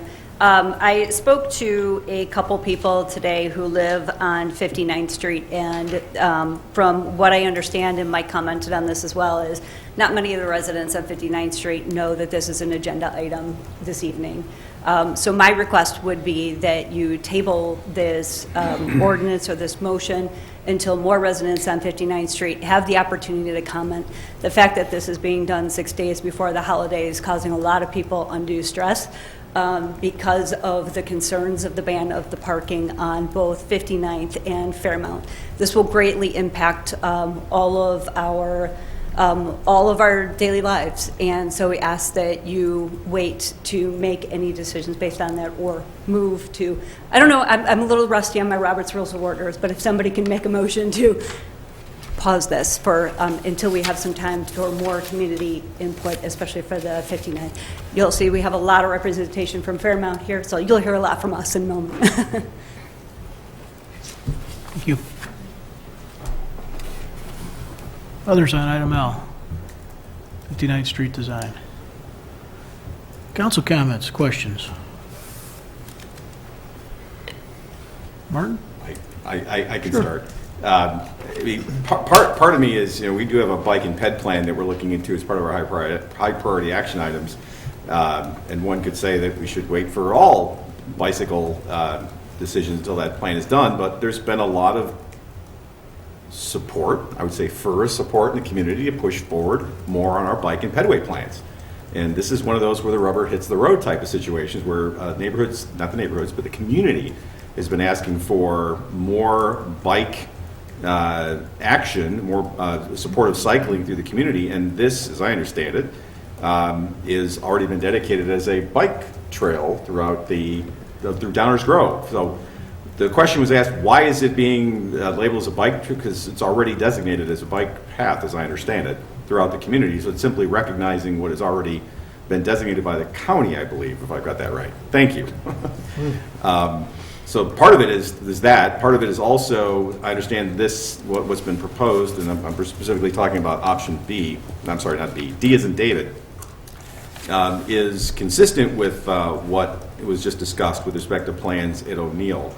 And I've been a member of the Y for many, many years at different times in my life when my kids were younger. And 59th Street is different than other streets. It's different than Fairmont. We'll get there in a second. But I mean, that's why this is being discussed. I think it's consistent with kind of what the use of the street is, the parking on the street, which is far less than in other places, and also is designed to be compatible with what's being proposed to be done at O'Neill. So, I mean, to me, this is the solution that makes the most sense. And all of our boards and commissions, by the way, are recommending boards and commissions. The village council has the final say, and it is not uncommon at all for the village council to do something different than what a recommending board or commission does. They're recommending boards and commissions, but the ultimate decision is the village council. So, I mean, my view on this is either of the options that are proposed for 59th Street, option D, which is the recommended solution from staff, is the appropriate one. However, if it were the will of this council to wait until all of our bike and ped path plans were looked at, I'm fine with that too. I mean, the point is, there's been, again, to reiterate, a lot of fervent desire in the community to do more with bike and ped plans, and this would be part of that. That's what I understand the impetus is. But if we want to look at it as part of a bigger project, I mean, that's fine, but this is part of putting our money where our mouth is when it comes to more designated bicycle paths in the community. Leslie? Yeah, not to echo what Commissioner Tully said too much, but knowing that this was a designated by the county kind of potential bike through route, and thinking about the fact that we do have the Y and 2 schools there, theoretically it should be a pretty well-used path, and it is rather unique in our streetscape in Downers Grove that it is actually wide enough to have a buffer between the cars and the bikes, which is not common. And if you kind of go through most of our streets, it's rather wide compared to most. So, if we really are serious about prioritizing bus and pedestrian safety, a buffered lane is an even safer option than Sharrows. And I would hope, I'm going to look at staff, hopefully I'm not speaking too early, but I would hope that if we put this into place, we would have some targeted enforcement to make sure that folks are using those stop signs appropriately, and that we are kind of, as we ease into having this shift, that is something that I believe we typically do, and we'll kind of keep an eye on that. So in terms of the plans that are kind of listed through here today, I think that 59th Street lends itself incredibly well to dedicated bike lanes. And I, for one, would love, I'm one of those who's in one of those hazardous routes across from Fairview Avenue going to Fairmount, and I would love if one day my child could, instead of taking the bus, ride her bike to middle school. I know I have a couple neighbors whose children do that already, so having the dedicated bike lanes, from what we understand from the research, is a little bit safer than those Sharrows. From a standpoint of, where did this come from? This was part of the larger traffic study number 9. So this is one of 3 items on traffic study number 9 that we kind of separated out, knowing that there were going to be different concerns for all of these different issues. I can say, as somebody who lives in part of traffic study number 9, we did receive a letter in the mail when this was up at the Transportation and Parking Commission. I believe it was on the November 8th meeting. We received a letter in the mail about a week prior to that. So I'm really sorry. I know that the USPS has, been a little understaffed, and so we've had some concerns. I know I've had days where I haven't gotten my mail, or yesterday I got mail for like 5 neighbors. So I am sorry if those letters did not make it, but hopefully they did. And that's kind of the start of our process from that perspective. So this did start with the Transportation and Parking Commission in November and then kind of moved on to here. So I did just want to at least state that. And of course, as we've talked about with our comp plan review, we are always looking at ways where we can better communicate with folks and get the word out on issues. And hopefully we'll find some new and better opportunities with that. But yeah, that was part of that traffic study number 9. Thank you, Mayor. Thank you. Chris? Thank you. I would also add that 59th and Fairmount were also identified in our 2013 bike and ped plan as really strong bike paths for many reasons, not least of which connectivity, and as Commissioner Sadowski-Fugit mentioned, the width of the street. So I think 59th is a perfect opportunity to, as Commissioner Tully said, put our money where our mouth is. It's no surprise to anyone up here. I'm in favor of this. I think this is the start of the investment in making our town far more bike and pedestrian. It goes beyond just bikes, but this is the start of it, and I intend to support this fully. Thank you. Thank you. Greg? Thank you, Mayor. I think a lot of the comments that we've heard make a lot of sense, and I do appreciate all of the feedback from the neighborhood. Of course, that's always going to weigh very heavily into any of these discussions and determinations. But if we're going to have a separate bike lane anywhere in the community, this would seem to make sense. It's already designated a bike path by the county for all the width reasons that we've already heard. It makes sense, and if you're going to prioritize bicycling, it's safer for both cars and bicyclists to have a dedicated lane. I do appreciate the comments about making sure that bicyclists also obey traffic signals. As a pedestrian who's been run over by a bicyclist, I hope that everybody will be safe when they're riding their bikes. While I'm willing to entertain tabling just to get more feedback, if that's what folks are interested in, I think it's, if not here, then where in the village of Downers Grove for a separate bike lane. So I'm willing to move forward. Thank you, Mayor. Thank you. Anyone else? Mike? Yeah, I agree with what's been said.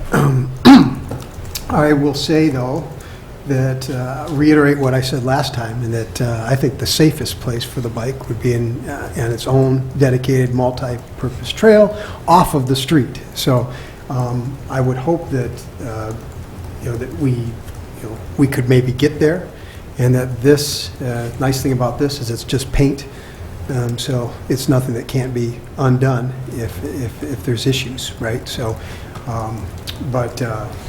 Ultimately, I think that's the safest place for the bikes, and I'm hoping that that's something that will come out of that bike and ped plan update that we're doing, and that we can revisit this after that point. But between now and then, I'd like to move forward with this. So. Thank you. Anyone else? I'm sorry, Martin, just a quick please. question, Mayor. Sorry. Implementation date. If this motion is approved tonight, when would it be implemented? Question was raised about people not being able to park on 59th Street for the holidays. I don't think it'll go into effect that quickly. Summer of '24. Thank you. Anyone else? Council comments or questions? Hey, guys. This is, okay. Please, that's, just shouting stuff out is, how effective do you think that is? Anyone? Stop, just stop. Mike, anybody else council have a comment or question? I had a couple of questions. One thing about the implementation date and how that relates to, so I'm in the same I'm of the same frame of mind as Mike is. I don't, I know there's a lot of bike enthusiasts who like anything that helps, from bike lane, painted bike lanes to sharrows. But I'm pretty skeptical about the purpose of this overall, as I see it, not 59th Street per se, but trying to really get serious about our bike and ped plan. Maybe I'm just seeing this wrong, but I don't think it's for the groups of professional bikers. I don't think it's for the Downers Grove Bike Club on their Saturday morning ride. They're going to ride anywhere, any weather, any way. In my mind, what this is about is trying to make our community one where people are more likely rather than less likely to choose to bike or walk as their mode of transportation. And I think there's a distinction there. Because I start from that frame of mind, I feel a lot more like Mike does. I think a physical separation of bikers and pedestrians from motorized vehicles is really the goal. And so, I've jokingly said, well, that there's enough real estate on 59th Street, we could just take a lane out.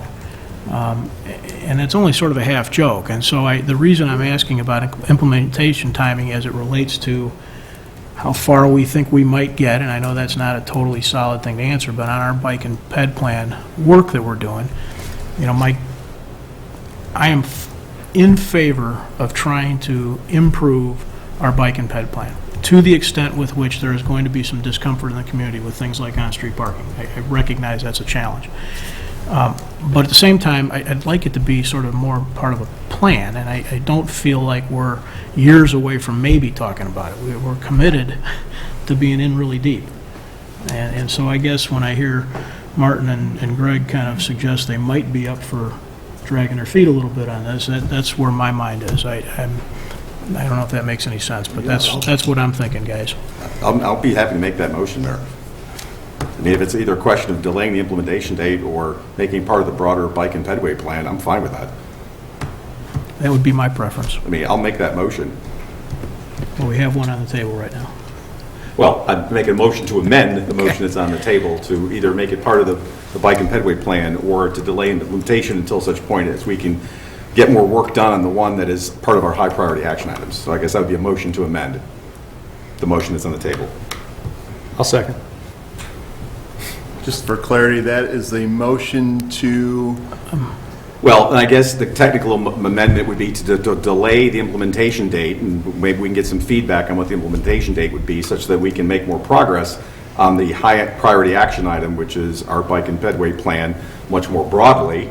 So I don't know what that implementation date would be because it depends on how much progress we make. But if it's another 6 months, another 12 months, 9 months, I don't know. But that's the specificity I'm looking for. But that would be the motion to amend. So in other words, this would pass. If it passed as amended, it would defer implementation to not the summer of 2024, but... So I'll suggest that it might read, delay implementation and direct staff to include 59th Street as part of the bike and ped plan update. I'll adopt that reading as part of my amendment. Greg, are you okay with that second? Yeah. Sorry. No, go ahead. No, I figured it was easier than a motion to table, which is non-debatable. At least this way, everybody can be heard. Yeah, good call. Any additional comments on that amended motion, which is not a tabling motion? Chris? Yeah, I don't love it, but I get it. I think my thought has always been to look at this more comprehensively. I just didn't want to miss another opportunity. We have a bike and ped plan that's from 2013, and while we've implemented some, I think, very small things, it was not implemented in a way that I think it was characterized to be implemented. And so I think in introducing this enhanced bike and ped plan for our strategic initiatives or our priority action item, the idea was to do more implementation, to commit to, and I think most, if not all, the council has looked to commit to as a reflection of what the community has asked for, looking at non-motorized traffic more seriously and in a more action way. And staff has actually done that. They took that direction, and here we are having this discussion. So I talked a little bit last week about what I thought maybe was a missed opportunity on Prairie. I'm not super interested in missing another opportunity, but I respect the thoughts of my council that we are months away from talking about the bike and ped plan, and if we look at it in totality, it would likely be a more effective plan. We would likely have better reasoning behind why we were doing, perhaps more, although I think we can always do more, perhaps more input from the community based on what the plan is set out to do.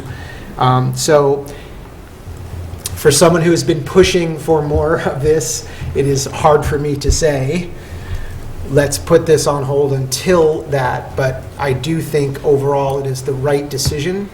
If we can agree, one thing I think I would like to ask, that any bike plan or any bike path that has been identified in the 13 plan is our first reanalysis. We look at those, which includes 59th and also includes Fairmount. Just a side note, in the scope of the contract that was approved earlier tonight with Halcyon Levine, one of the first action items on the bike and ped plan update is to review, discuss, and analyze the recommendations of the 13 plan. Let me clarify, too, what's been proposed here by Martin with his amendment is a delay in implementation date. It is still an approval by this body, at least in theory, should it garner 4 votes, of option D as presented tonight. It just delays implementation. I'm not sure I would take it That's not how staff interpreted that Yeah, motion. I don't think I would, Well, no, I think you're right. That's why it was positioned. That's how I would like it. But I think we should change that. Martin, you made the motion. You want to clarify your intent? We'll get there. I mean, I think in a practical matter, it approves it. It delays implementation, the motion to amend. But we would necessarily take it up, as was just mentioned by the village manager, as part of the bike and pedway analysis plan, because I just heard the first thing that Houseville Levine is going to do is look at what we've already approved, whether it's been implemented or not. I think what Dave's clarifying is the idea is this is direction to include this consideration in the plan, or is this direction to delay implementation till after the plan, right? That's correct. Yeah. Because if the council doesn't vote to actually approve the bike lanes, then we're not, it hasn't been implemented. We have no direction from the council to actually put the bike lanes on the street. Right. Well, my intent is to approve the implementation, delay it, defer it until such time as it can be considered. Because I'm assuming that we're going to consider things that have been designated as bike paths for 5 years as part of the overall bike and pedway plan. So just because it's in, thank you, doesn't mean that it's not going to be considered. So my intent was pass this, delay implementation, but of course consider it as part of the broader, more comprehensive bike and pedway plan, which everything should be on the table in that, right? So that would mean that the amended motion is additive to the previous language, that you're amending the motion that says approve alternate option Yes, A. that was my intention. Now I understand. That was my intention. Thank you for that clarification, Commissioner. It's a good clarification to get right. Thank you. Leslie, please. Yeah, and my, I will go along with the current intent of the motion that, I, of course, misspoke in the last meeting and kept saying Prairie because I also have real regrets about Prairie that we only put in Sharrows. I'll get into this more in the next iteration of these, but there have been decisions that I have made up here that I have absolutely regretted, and it's funny because one of them is the sidewalk on Blodgett, and a lot of them had to do with the fact that I kind of tried to look at the facts and be as objective as I could, and I had a decision, and then I started to bring a little bit too much emotion and concern into it, as we start to see things. And I think, now that I look back and I can think about things that we've done in the past, I wish we would have put a sidewalk in Blodgett.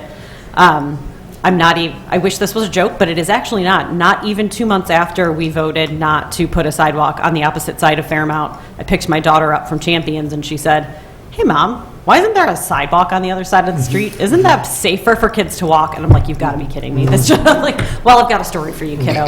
There are moments when, you know, there are going to be decisions that we have to make that are going to make some folks unhappy. And we can't avoid that when we're up here. But really, we have to make decisions that are in the best interests of the whole community, even when they're uncomfortable. So I have had issues in my own neighborhood where I have had to tell folks that things don't conform with the sign ordinance, that their fence is not compliant, and had difficult conversations. I've had difficult conversations about stop signs and other things in my neighborhood. And there have been things that I might not personally like that have happened in my neighborhood that I've had to pass. But when it comes down to it, I think that these bike lanes are going to ultimately make bike transit safer going east-west. I would agree that, you know, as we get a more comprehensive bike plan and we actually really look at how we could potentially implement it instead of just making it a visionary document as it has been in the past, is going to give us a lot more information than we've gotten from some of these. But I do think, you know, from what we know of these bike and ped plans in the past, I think that 59th Street is probably going to be one of our best options just because of, again, its width and kind of the well-traveled path that we have to 3 really big institutions for young people. So I am more than happy to, you know, delay this knowing that it is a delayed approval, that we are going to be doing this, but I did just kind of want to throw a couple of those comments out there. Thank you, Mayor. Thank you. Mike? I'll just say thank you to my fellow commissioners. This is, I'm much more comfortable with this, actually. And I, too, am anxious to get going, but I want to do it in the right way. So getting that bike and ped plan updated, and we did just take action there, right? You know, we know that that's going to happen. Because this is, to me, I look at the width of the right-of-way there, there's enough room to have the cars driving both ways, parking on one side of the street, and probably an off-street path.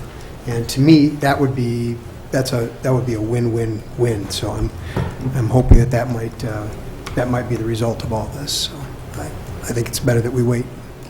Thank you. Thank you. Anyone else? Rosa, would you call the roll on the amendment? Commissioner Tully? Aye. Commissioner Jose? Aye. Commissioner Davenport? Aye. Commissioner Glover? Aye. Commissioner Gilmartin? Aye. Commissioner Sadowski-Fugit? Aye. Mayor Barnett? Aye. The amendment passes.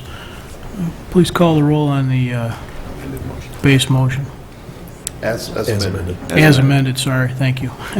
The original motion as amended. Commissioner Jose? Aye.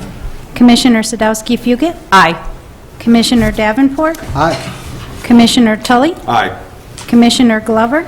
Aye. Commissioner Gilmartin? Aye. Mayor Barnett? Aye, that too passes unanimously. Before we go on, I just want to take a little center chair privilege and mention, it's really a follow-up to a couple of comments Leslie said in her reflection of, you know, some decisions passed.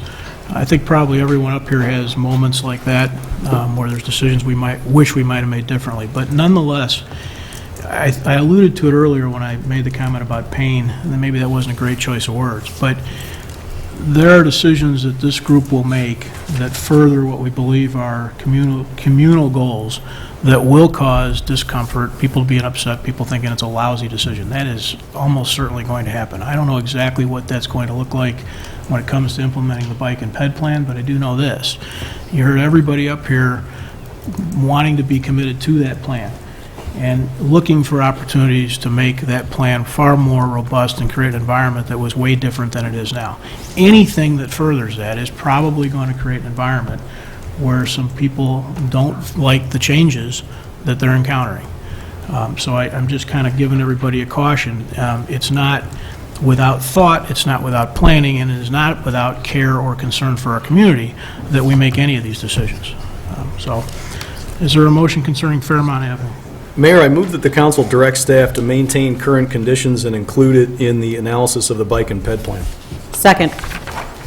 Any audience comments or questions on the motion on the table?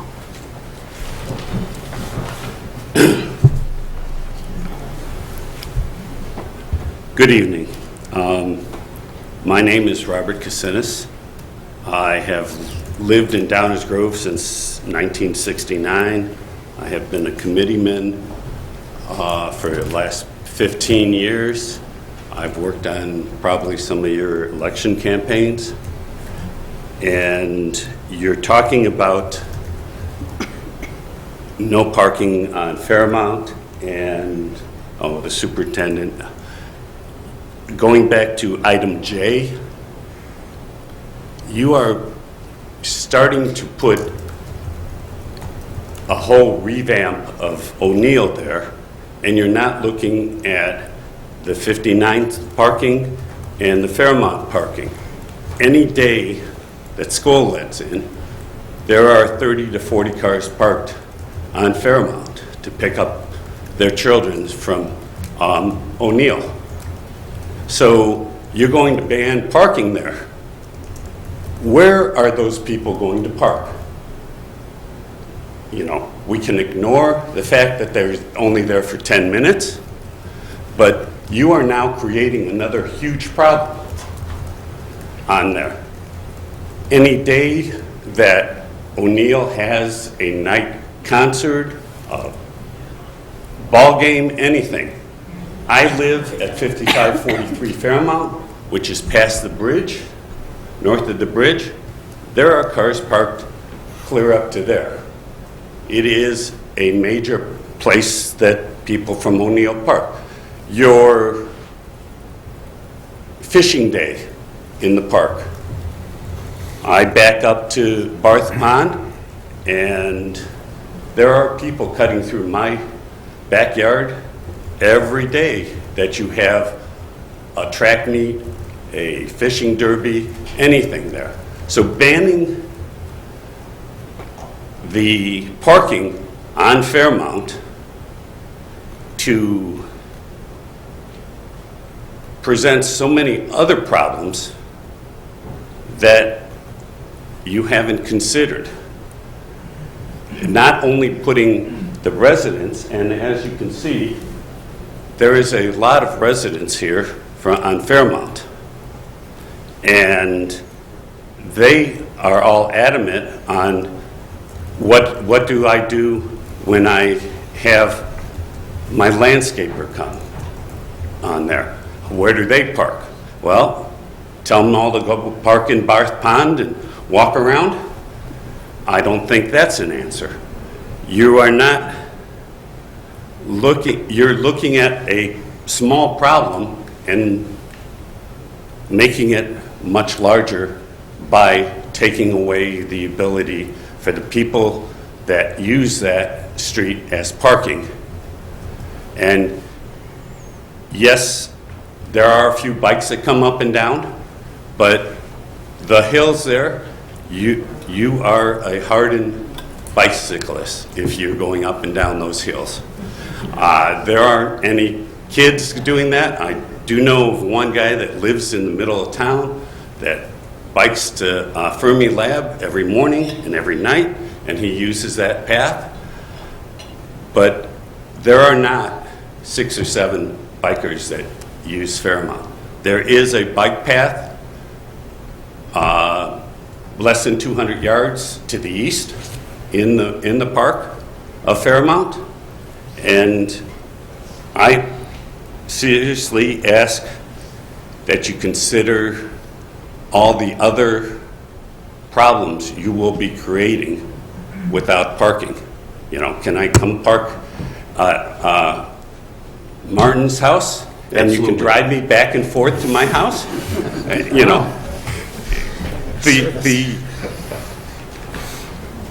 every once in a while I scratch my head, and I've been, as I said, a committeeman for the last 15 years. And this one, like not putting sidewalks, this one is just, may I say the D word, it is. Thank you. Thank you. Point of order, Mayor? Yes, sir. Yeah. Can I have the motion read again, please? Motion that's on the table? Rosa, would you like to read it back, or should I just say it? Yeah, the motion was to maintain current conditions and study it further as part of the bike and pedestrian plan. We're not eliminating any parking tonight, All right. at least if this motion passes. But feel free to come up and give your comments. All right, Really. so thank you for restating that motion. I am in favor of not passing this motion, or passing the motion, not banning parking. So, but again, my name is Jennifer Galvin. I live on Fairmount Avenue with my 3 kids, ages 22, 19, and 16. Members of the YMCA, Fairmount, O'Neill. We're at Fairmount for 16 years. I lived in Downers Grove now for 25 years. My husband's been here 52 years.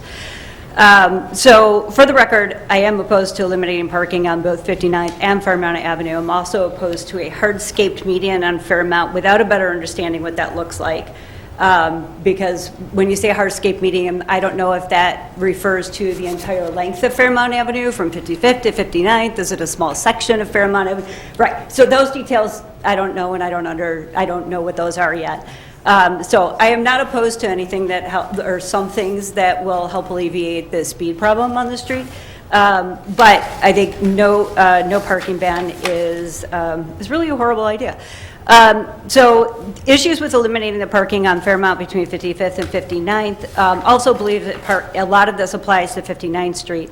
Fairmount is a very long street with no side streets. Parking for guests, elderly residents, would require a guest to walk 1/3 of a mile to 1/2 a mile to our homes.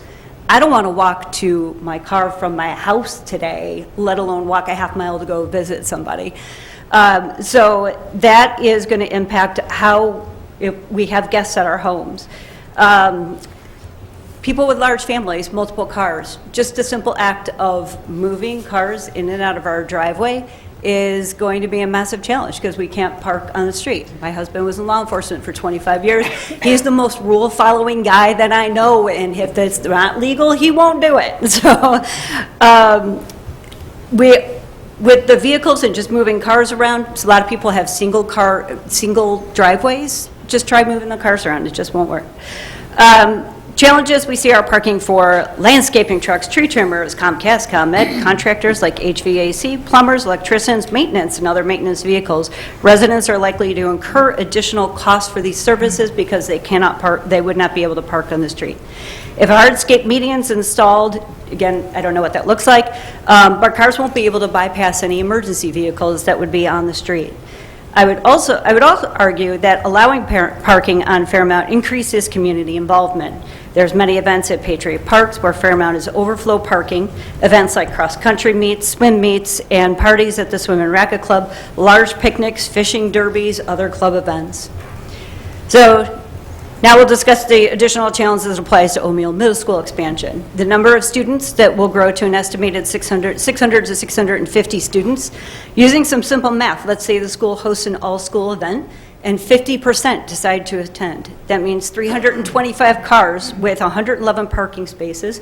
That means 240 cars need parking. Where will those cars go? If you ban parking on 59th, you ban parking on Fairmount, where are those cars going to go? You're going to put them on Dearborn Parkway, you're going to put them on Blodgett, you're going to spread them throughout the neighborhood. Those are relatively peaceful, quiet streets, so the residents that live on those streets are going to suffer additional parking for those events.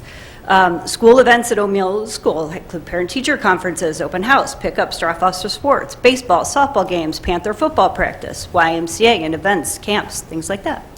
In January, the annual District 58 Science Fair, where hundreds of students will bring their hard-earned projects to O'Neill Middle School. Where are all those families going to park? This is an annual event.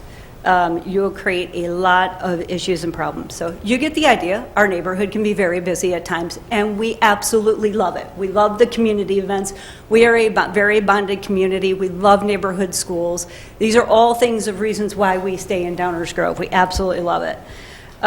You will be creating a hardship, though, for those residents who live on Fairmount Avenue. 55 homes are on Fairmount Avenue and impacting our property value and increasing the safety risk on Fairmount. Vehicles parked on the street are about the only thing slowing cars down on Fairmount Avenue.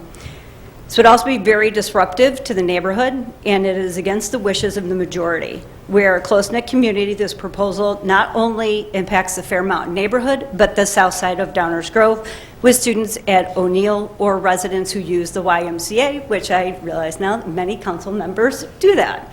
So you can understand a lot of the challenge that we are that we will be facing.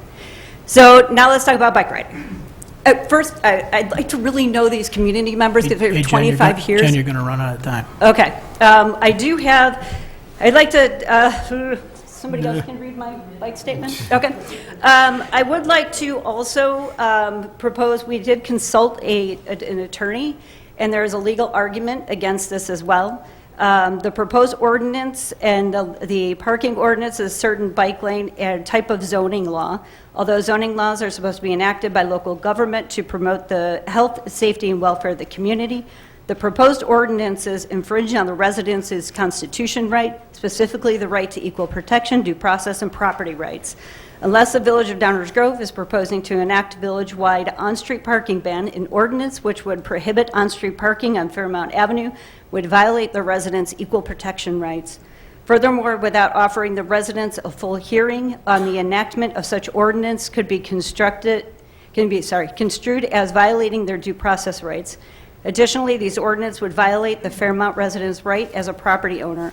Every resident living on Fairmount Avenue between 59th and 55th will suffer undue hardship in the elimination of parking on Fairmount Avenue, will eliminate reasonable access to the houses in that area. On-street parking would be approximately 4 blocks away. Given the fact the average age of property owners of 50 years old would certainly create undue hardship. Clearly, the residents will suffer economic injury in that the cost to retain service providers will increase due to the inconvenience that these service providers will have to endure to render services to Fairmount residents.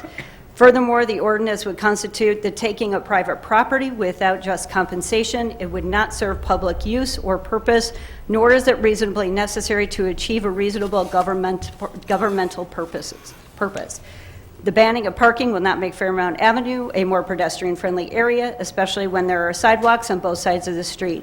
Additionally, creating a bike path when the bike path is a half block east of Fairmount through Patriots Park, which provides a safer, more pedestrian-safe area for bikers, walkers alike, and is duplicative of tax resources. Finally, there is no compelling governmental interest to enact the proposed ordinances, which would outweigh the hardship imposed upon the residents and property owners of Fairmount Avenue. The foregoing reasons, the ordinance should not pass in their entirety. Thank you for your time, and I appreciate you hearing me. Thank you.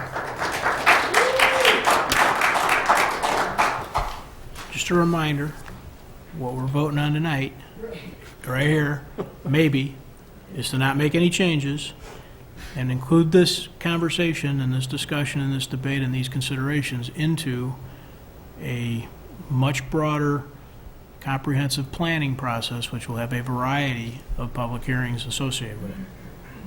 Just a reminder for everybody. Come on down if you've got something else to add.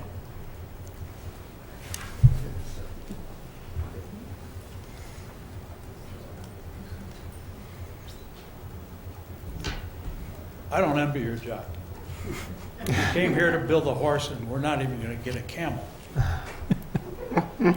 But a lot of valid points have been made about the parking, about the school using it, everybody. So think long and hard. Where's O'Neill going to put the parking for their special events? The traffic study for Area 9 says 700 cars, 700 plus vehicles a day on Fairmount Avenue. That's a collector street who's really collecting.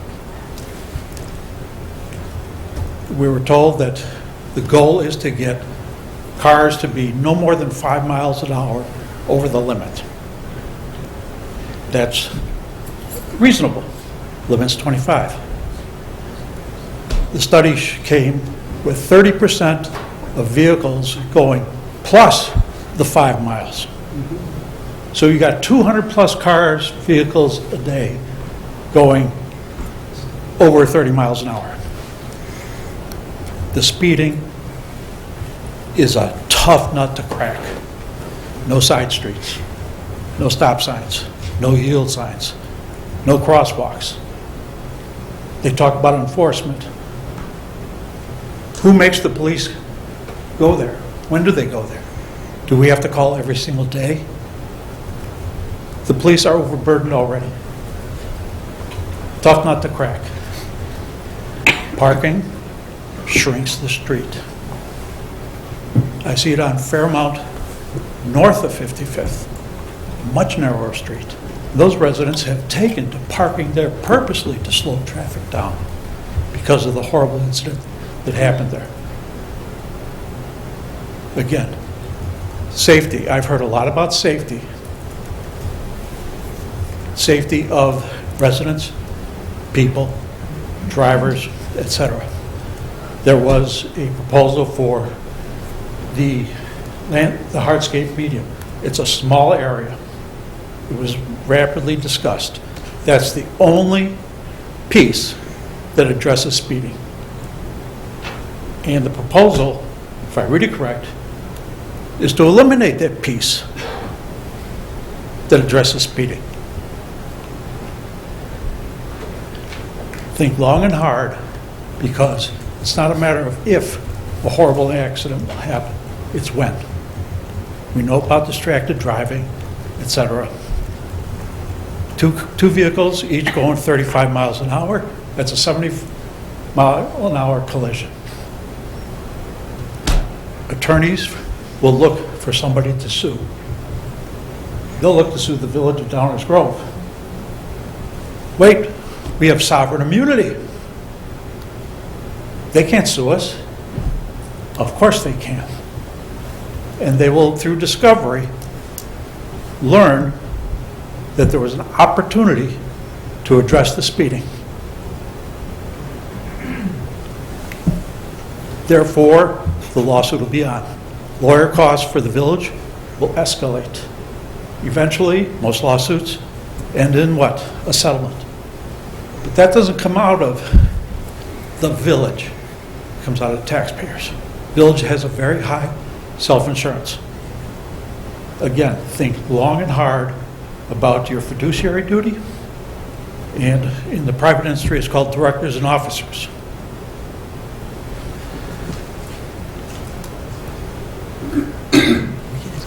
Thank you.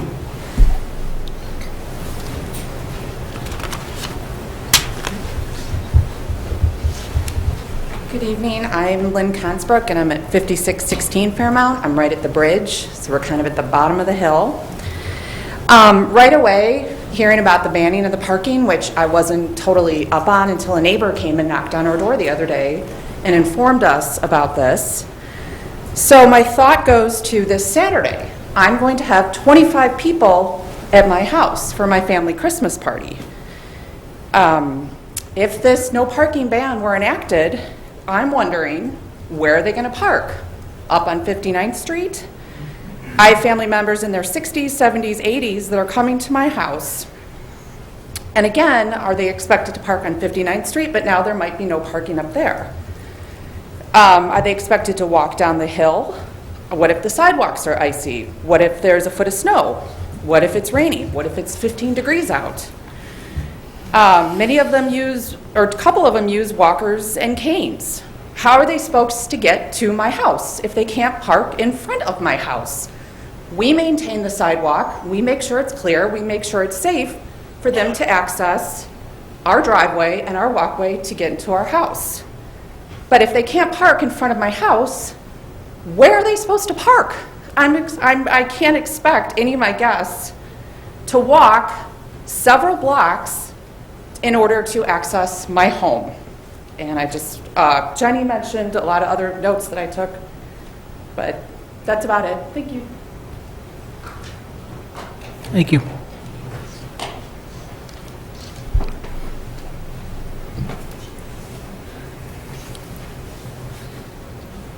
I'm back. I'm Michelle Bowie on Fairmount. One thing I was wondering if, I know I was driving down Claremont Avenue a couple days ago, and they have speed bumps, and I don't know if they're technically speed bumps, but they're like berms that go over. There's 2 of them on Claremont, and I don't know if that's something that could be implemented to slow the traffic, because we really do have, I mean, people, we will call the police, they'll come and park at Jackie Heiniger's driveway, and they will give tickets, I mean, nonstop in the morning. Not anymore, right? But but anyway, that was something that I was thinking about that could slow down the traffic, because we do have a big speeding problem. Thank you. Thank you.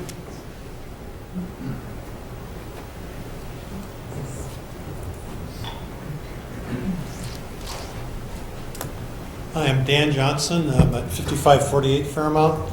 I want to thank the council and the village for taking the time and energy to consider ways to improve safety and speed compliance in our neighborhood.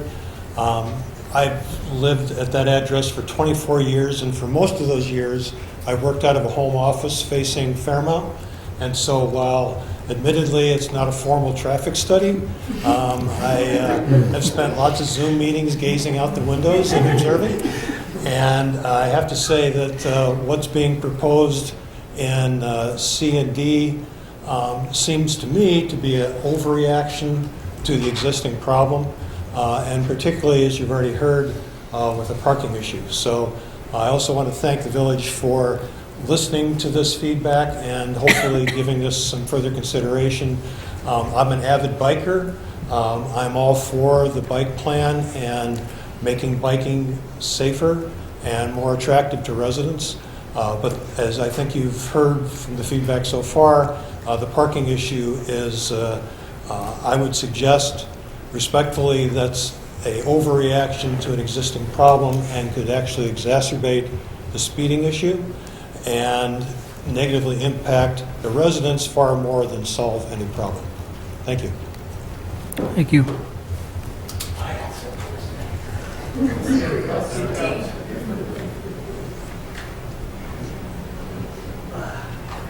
My name is Steve Wenke. I live right on the corner of 55th and Fairmount. So I have seen my share of accidents, and a couple of things I'd like to bring up. When they did some of the construction for the sidewalks right at the corner of 55th and Fairmount, when it was being excavated, they put a deeper grade on the sidewalk, much deeper, steeper grade. Maybe the angle was 60% or something like 60. So I spoke to the village several times, and I let them know, hey, before you pour, you may want to reconsider. Now, it wasn't even considered. It's like, well, we've got the plans drawn up, this is what we're doing.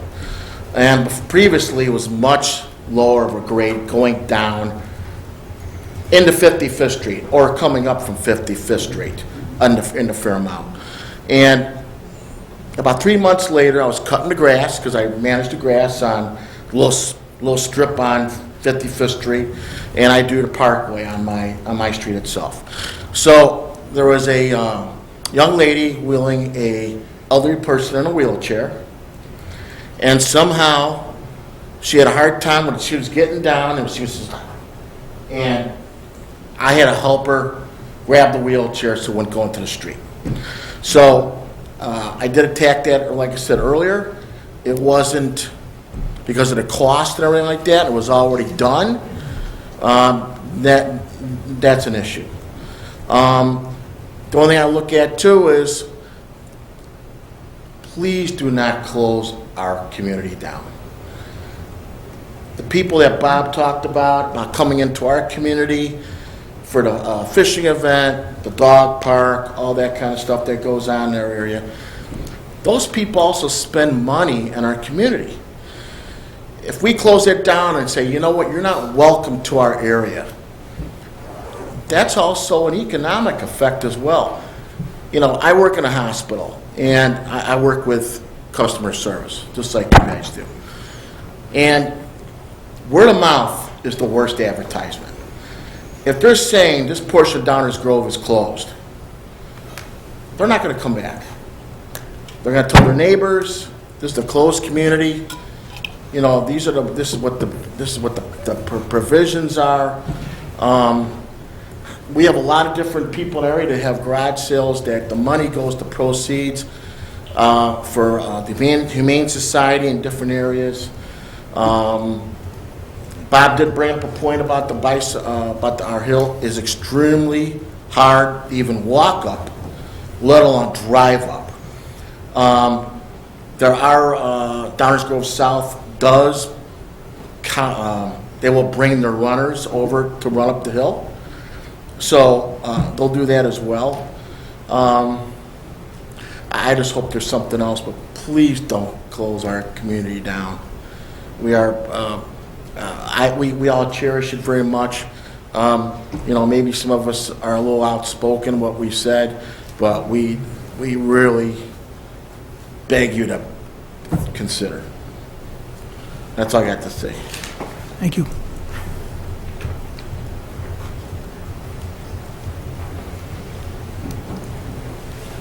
I'm David White, Fairmont Avenue. You keep talking about safety of the bikers. What about the residents? I have to cross 55th Street to get to my house now. If I have family come over, they have to cross 55th Street. They can't park at Barth Pond. Where are they going to park? We're landlocked. 55th, 59th. Where do we park? Where do our guests park? Consider that.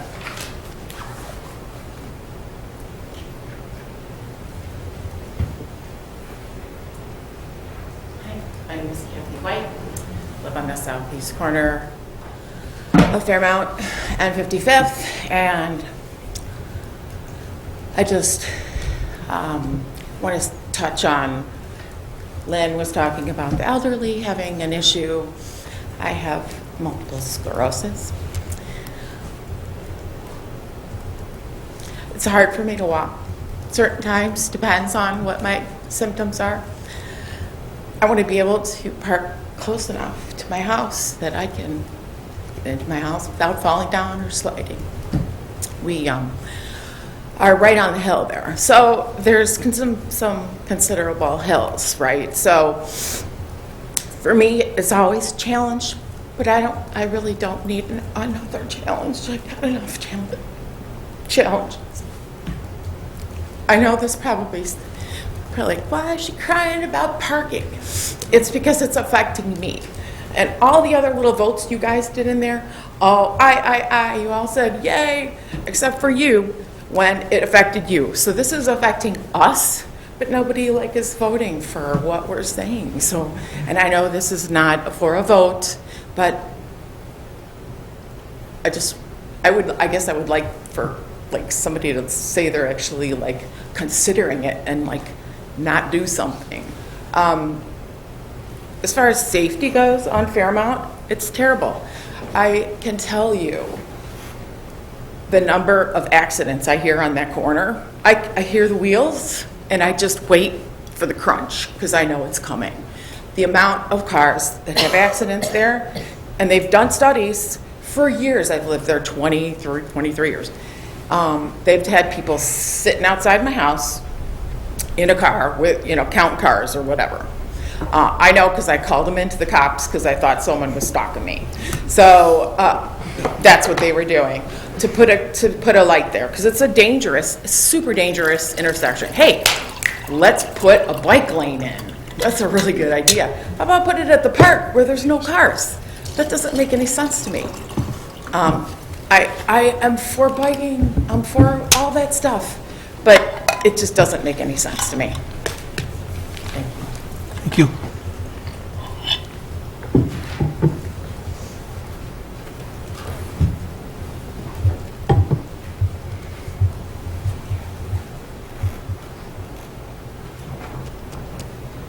Good evening. Make it real short so we can get out of here. Rich Reingruber, I live next door to Steve on Fairmount. One thing I just would like you guys to keep in mind, you folks to keep in mind, I'm sorry, Leslie, you folks to keep in mind, is that we all live on a residential side street because we want to live on a residential side street. If I saw the perfect house and, man, I want to live in a house for the rest of my life, but it was on Fairview between 55th and 59, I wouldn't even look at it. Because I don't want to live on a street I can't park on. I don't want to live on that street. I want to live on my residential side street. And to Steve's point, I'm the one who holds the garage sales. And the money goes to Wish Upon a Rescue for animal rescues. And we do that twice a year. So there's cars parked there. That's gone. We can't do that anymore. But we live on a residential side street because that's where we want to live, on a residential side street. So please, when you're thinking this through, please do keep that in mind, that we live there because that's where we want to be. Thank you. Thank you.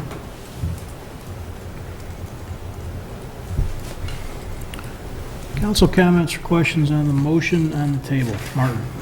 All right, thank you, Mayor. And just to clarify, the motion on the table is to not change the circumstances on your street and to not ban parking. So we appreciate all your comments, but obviously someone has heard you because the current motion is not the one that was originally contemplated, but one that is to keep maintain the status quo and instead include it as part of a broader bike and pedway plan at some point in time. But the motion on the table does not necessarily address the speeding issues which have been raised, and I still think that needs to be addressed at some point. Maybe it's immediate, maybe it's not, but clearly the speeding concerns in the neighborhood have been made clear, and they warrant further attention and some activity. So even though the motion on the table is what it is, I just want to share, because there's this old saying is that as a trial lawyer, when you're winning, stop talking, because all you can do is talk yourself out of what you were getting. So I'll try not to do that, but if we had a different motion in front of us, it would have been option B, because in my opinion, Fairmont is not 59th Street. I used to live on Prairie and Cornell is not Prairie.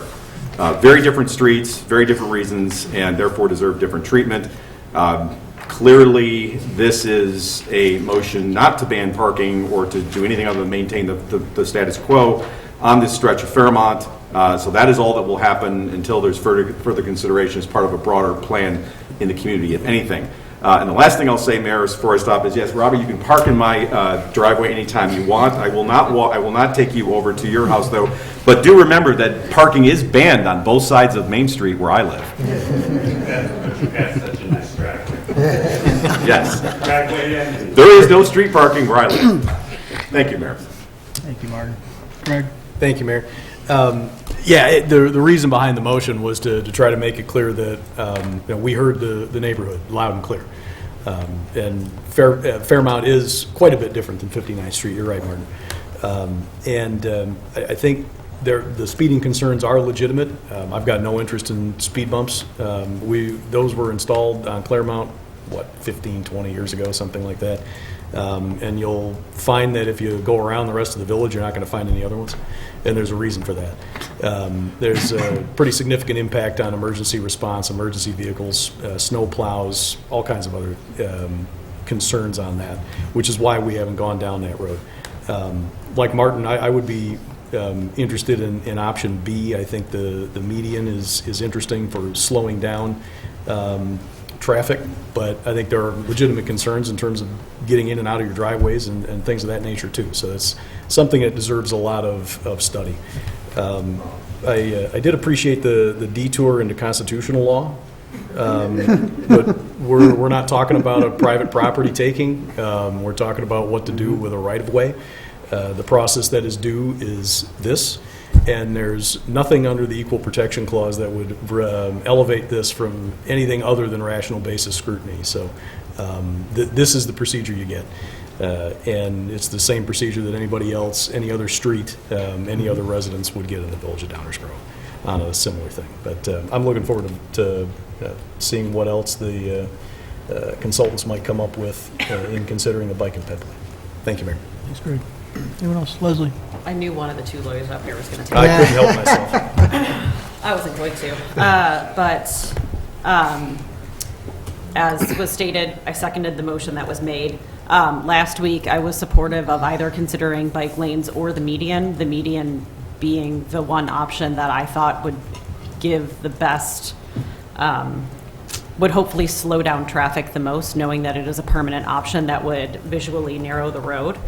I do have concerns about speed on that road. Again, it is a road I take pretty frequently to get to my child from Champions, I come from Village Hall where I park to get off the train, and I take that south to go to Fairmount. And similar to my experiences on Fairview, I also get tailgated a lot on Fairmount when I'm driving because I am somebody who drives the speed limit. So I can understand and appreciate those concerns in terms of the speed, and I have absolutely seen it myself. So that is something that as we talk about even this bike and ped plan, I hope we kind of consider some of those with these traffic studies that we've done and the speeds, knowing that that should be a part of it as well. There is something that in getting a lot of these emails that I did want to bring up just again as we go into this bike and ped plan is the fact that it is, I mean, one of the reasons why people speed so much is because there aren't any cross streets, right? So it is one wide, long stretch of road without cross streets. And so whatever, we end up deciding, not saying that, it will end up staying a bike path, but if it does, are there options? Do we have some right-of-way spots along there where we could potentially at least connect pedestrians to some of the other side roads, knowing that it is a long hike if you're in the middle of the street, you're having to walk all the way around 59th or 55th to another road? Are there, even from a pedestrian standpoint, connections that we could be making somewhere along Fairmount so at least you can connect back into some of the rest of the neighborhood around you, whether that relates to parking or not? It just would help with connectivity in the neighborhood. So I think that was the only thing that I had with regard to this particular item. So, yeah, I plan to support this. Thank you. Thank you. Mike? Yeah, I'm glad that we're not changing anything. Getting rid of all parking on Fairmount's really a non-starter for the reasons made very clear tonight. I really think we need to do something though about the speed on the street, and slower vehicular speeds makes the street safer for bikers as well as pedestrians. And because there aren't the cross streets on Fairmount, the median that's mentioned in option B at the center of the street. So I don't know if everyone was clear on that, but it's right. So we had some diagrams, right, and in last week's packet, but I noticed that they weren't in this week's packet, and so the idea is just to create a pinch point in the center of the street, nicely landscaped and in right alongside where Patriots Park intersects there. It creates, I think, an attractive, aesthetically, I think it's attractive. I think that it would slow traffic down, and that's something that I'd be very much interested in seeing go forward. As opposed to completely maintaining the status quo. Sorry, there's a lot of questions. Can you clarify how long that median would be? Point of order. Hey, guys. This isn't, yeah. All right. It's the second time tonight. This is not a question and answer. And I know everybody's going to say, but we've got questions and we're the residents and we should know. There are packets of information that put all of this stuff online. Mike's pointed out for everyone that the diagram that was there last time is not in this week, so it's there. And the motion that's in front of us right now is to take no action tonight, so everybody will have plenty of time to look that up. If you have specific questions, you leave this meeting and you get home and you're talking to your neighbor and you think, wait, what'd that one guy say? Write us a note. Send us a note. People are pretty responsive, and we'll get the answers that people are looking for. Anything else, Mike? That's all. Thank you, Mayor. Chris, go ahead. Thank you. So I do want to thank everyone for coming and sharing their thoughts.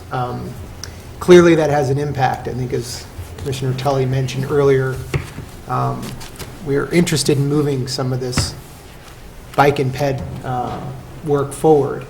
And it is important that we hear from you. And I would just encourage you to keep in mind that this is not the end of this discussion.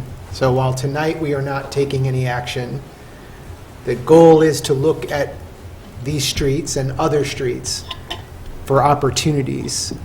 And I think one of the things that there's a little bit of a misnomer about bike lanes and the way that they will be used, because we often think of them how they're used now. But non-motorized transportation is evolving, and I think as a community, we need to be prepared and evolving in that same way. We know that there are plenty of studies to show the economic growth in towns that have more bike and pedestrian safety and connectivity. And so that's part of what is the impetus of this. And I believe back in 2013, I wasn't here, a couple of these guys were, and I believe that's what the motivation is now. So there's lots of reasons why we're looking at bike and ped safety and all those things. But I just encourage you to stay involved, stay in tune, because while your streets will be discussed, there will be other streets, and you have friends and neighbors around town. And one of the things that we often look for and don't always get is some of that feedback initially. I know there's a lot of conversation about we didn't know, and I understand. I think we do a lot to communicate that, but I also understand, we've talked about this in the past, sometimes those communications it's just difficult to connect with everybody in their busy worlds and the way that they communicate. But this audience now tonight has heard we have plans to enhance the bike and pedestrian ways that we get around town and other things. And I just encourage you to stay tuned, because these are decisions we are going to make. And I believe this council is interested in making these types of moves. And I'm always encouraged when people come out and speak up and talk to us and give us their feedback. I just would encourage you to keep that. Stay tuned. Keep an eye on the website. Keep an eye and subscribe to our newsletter. It sounds corny, but those are the ways that these kind of communications are coming out. We're going to work harder to communicate. I can promise you that's also something I'm very interested in. But just know, these are, now we've making a decision to put this on pause for a little while, but it's not forever. So please stay tuned, and I hope that we can gather your feedback to create solutions that are workable for everyone. We hear medians, and then how do I back out of my driveway, and speed bumps, and then how does that impact this? There's a lot of trade-off that goes on, and we have to make decisions, I think, that in the best way that we can. So stay tuned. I'm excited about what we'll get from our consultants and the conversations that we'll have with this group. And we're going to look for creative ways, but I think there is a basic motivation here to improve what I've already spoken about. So thank you for coming and giving that feedback, and I promise you more to come. Thank you, Mayor. Thank you. Anyone else? Rosa, would you call the roll on the motion? Commissioner Jose? Aye. Commissioner Sadowski-Fugit? Aye. Commissioner Davenport? Aye. Commissioner Tully? Aye. Commissioner Glover? Aye. Commissioner Gilmartin? Aye. Mayor Barnett? Aye. That motion passes unanimously. That ends our active agenda. It does not end our meeting. Stick around for more fun. Item 7 on our agenda tonight is our first reading. This is the portion of the meeting, I have to pick up on Chris's comment here. This is the portion of the meeting where we're going to start talking about things that we're going to decide at a future date. So I'd actually like to propose, Mayor, sorry for the interruption, if people do want to stick around, I'll do the manager's report first, because it speaks directly to the engagement of the comprehensive plan and those items, so. That's a good call, Dave. 3 more minutes, please. Yeah, guys, we are pulling a little audible here. Village manager's got a very good idea. We have a little bit of an audience. It's not everybody ran out the door. And Dave's going to give us an update. We do have a list of high priority action items. You've heard that probably bantered around a little bit up here. This is a priority action item. This is something we decided we were going to focus on. We do a process every year where we sort of review those, develop them, determine which ones are still continuing, which ones we want to add. This bike and ped plan, which is some of the driver here, is part of our high priority action items. There's going to be other things on this list that Dave's going to go through. But he's also been giving us regular updates on this. Again, another thing, I suspect there's at least somebody out there that cares about one of these other items too. And it's stuff, it's real work that this group is doing right now. It'd be good if more folks knew. Dave, go ahead. Well, Mayor Barnett took the first 3 slides right from my script, so it's fantastic. So yes, another monthly update on our many high priority action items that were developed over the summer as part of long-range planning. So we'll continue to provide those updates. We know this is a hard slide to read in the room, but if people want to go online and check it out, you can see the list, and I will go through all the lists of all the projects with the yellow bar next to them, which are most of them, which are currently active. So the work plan calls for most of those items to be underway right now, fourth quarter of 23, and we'll hit those items. I am happy to report that 3 of the priority action items in the work plan have been completed. 1 project remains in the yellow status and hopefully moving towards green. And the remaining projects are moving ahead as planned, and so I will go through them now. First, we'll start with the ones that have been recently completed. So we recently replaced our enterprise resource planning system. That is up and running. The last module went live. Think accounts receivable and the financial software and the permitting software, et cetera. That project has been completed a couple weeks ago. In October, we updated the building codes by vote of this council. They will go into effect on January 1st. We also did some work recently completed to smooth the impact on the property taxpayers of the impact of ever-increasing contributions for public safety pensions. Work on the public safety pension stabilization project is now completed. This project will smooth the impact of increasing costs and required contributions to the pension funds, and the council created a stabilization assignment within the general fund as part of the FY24 budget.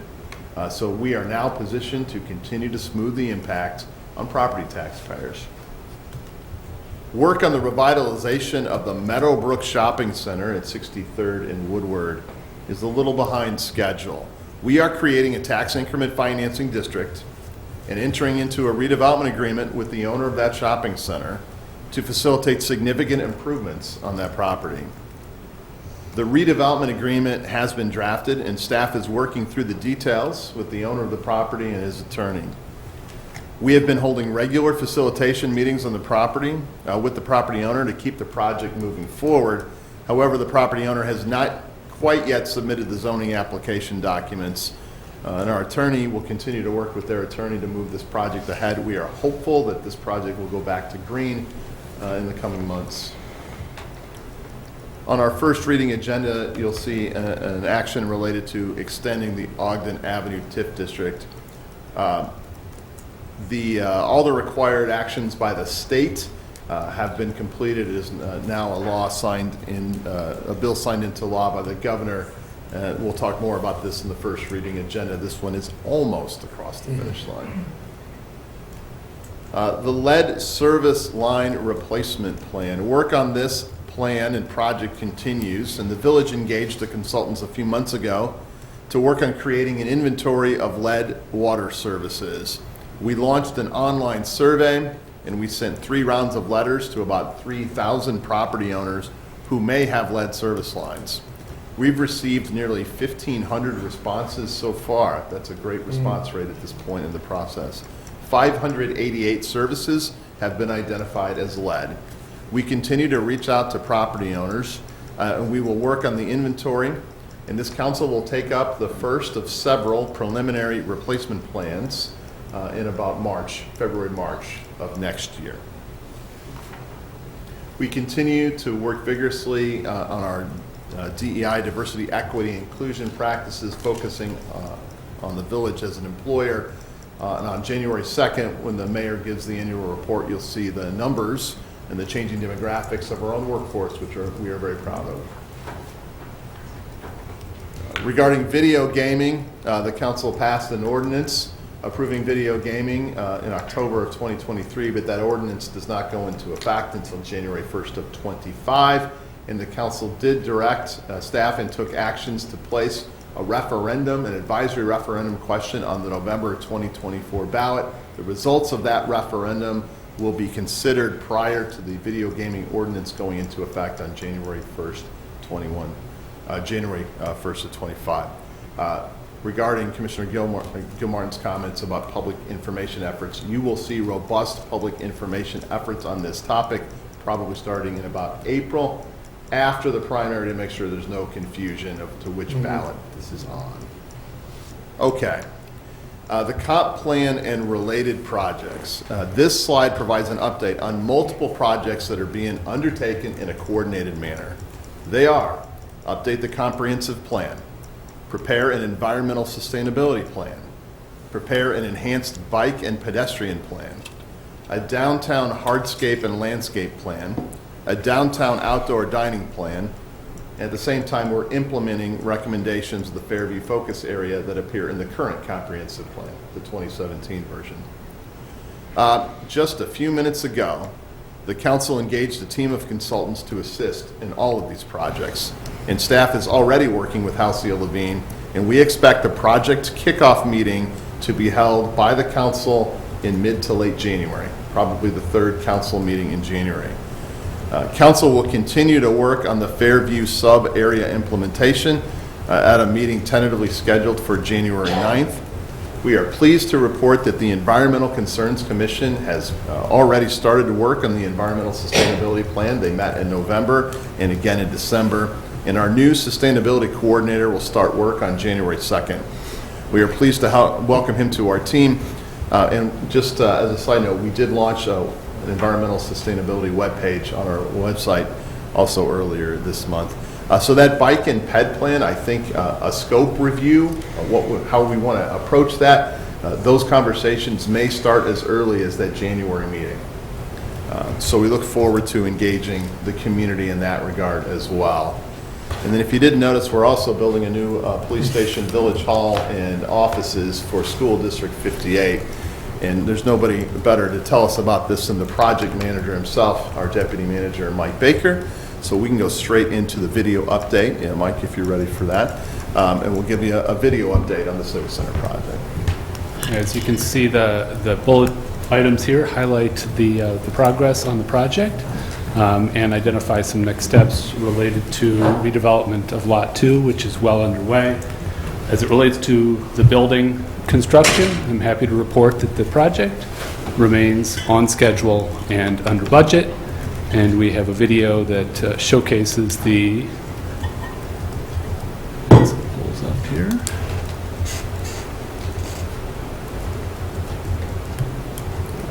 Here it is. The recent progress.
Thanks, Dave.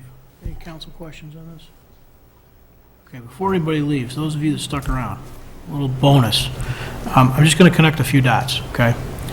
The Civic Center project, there was a comment in there about Lot 2. What is Lot 2? Lot 2 is the lot we're sitting on. Your village is planning and has decided to go ahead with selling that property for redevelopment. It's going to be redeveloped, most likely, we've seen drawings and potential ideas, most likely in a apartment building kind of development, okay? So folks might say, well, I didn't know there was going to be a new apartment building right at the end of Mackey Street. Yeah, there is, and it's had about 15 conversations in public hearings like this over the last 2 years to get to that point. There's another comment or another update that talked about our pension smoothing. That's enough to put you to sleep probably. But let me tell you how that plays out. The village recognizes we have made a commitment for as long as anybody up here can remember to make our required pension contribution payments to the state of Illinois. You might have heard about other communities who have not done that. They're in real trouble. We made those payments and we continue to make those payments. Historically and potentially in the future, those generate tax increases. That's how we funded those property tax increases. We identified an opportunity to try and manage a little bit differently the way we manage our revenue, our expenses, and our fund management to try and provide kind of almost a rainy day fund-ish kind of a thing, to smooth those things out. When those increases come our way from the state of Illinois, we're trying to smooth them out. Now, this is not a guarantee, but the last 3 years in a row, despite the fact your property tax bill has looked a lot bigger, your village component has been flat. It's kind of a big deal.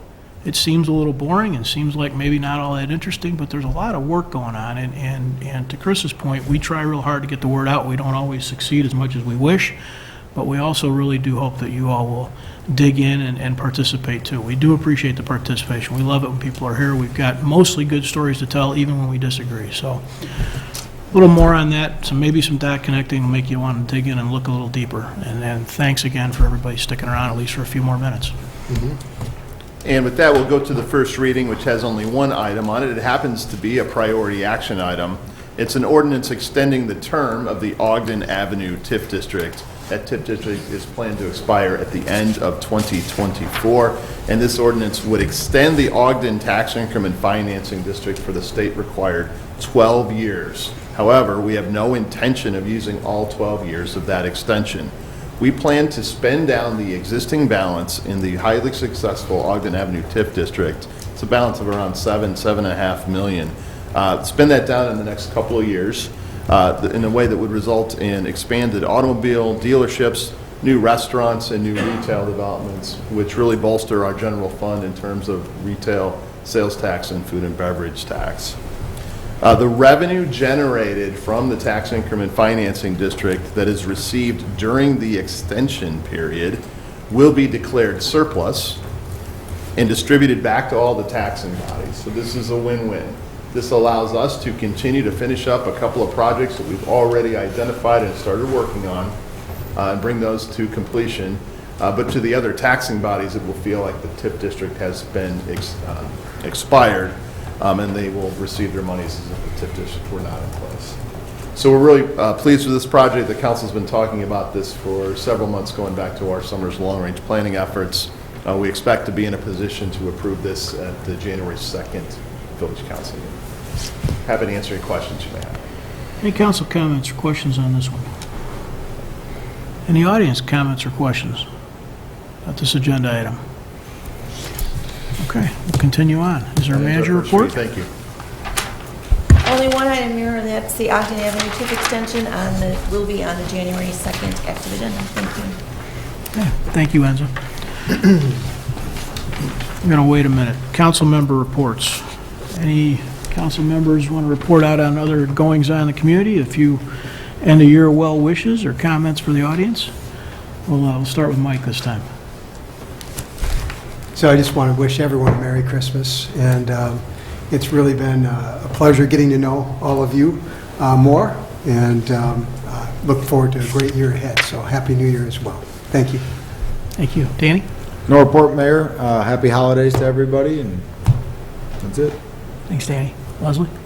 No report. As I stated last week, happy holidays to everyone. I know there are more upcoming, and there have already been some that have passed, so I hope everyone has a happy and healthy season. Thank you, Mayor. Thank you.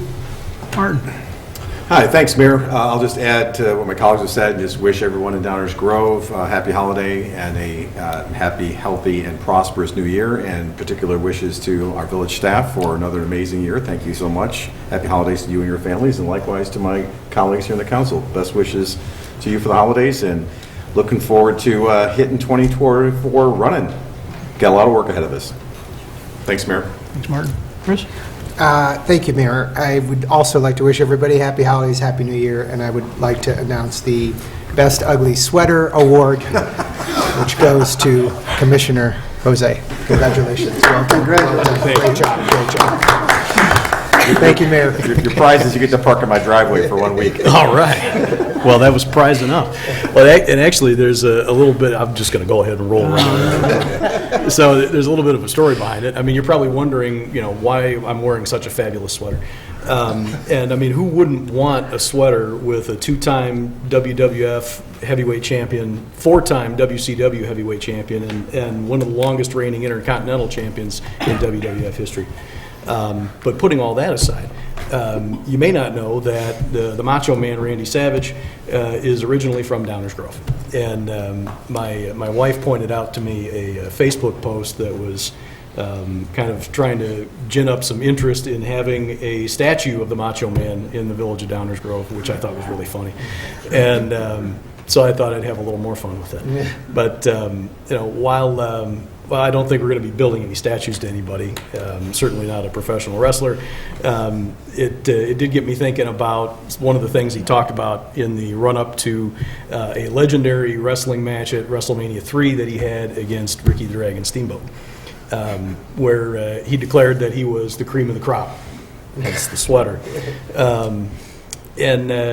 While just like the Macho Man, I think the village of Downers Grove is the cream of the crop. I mean, when you look at some of the things we talked about tonight on the long-range plan, when you think about the AAA bond rating, the police and fire departments that are in the top 1% in the country, the Civic Center is on time and under budget. We're smoothing out the impact of public safety pension increases. We've joined the Greenest Region Compact. There's all kinds of different things. And you look around the village, and we've seen great leadership from District 58 and District 99 as well. I think it'd be pretty remiss not to say that Downers Grove is the cream of the crop here in the state of Illinois. So happy holidays to everybody. Thanks to everybody on the council and everyone on staff for all your work. And thanks for the award, Chris. I appreciate it. Well deserved. Thank you. Thank you, Mayor.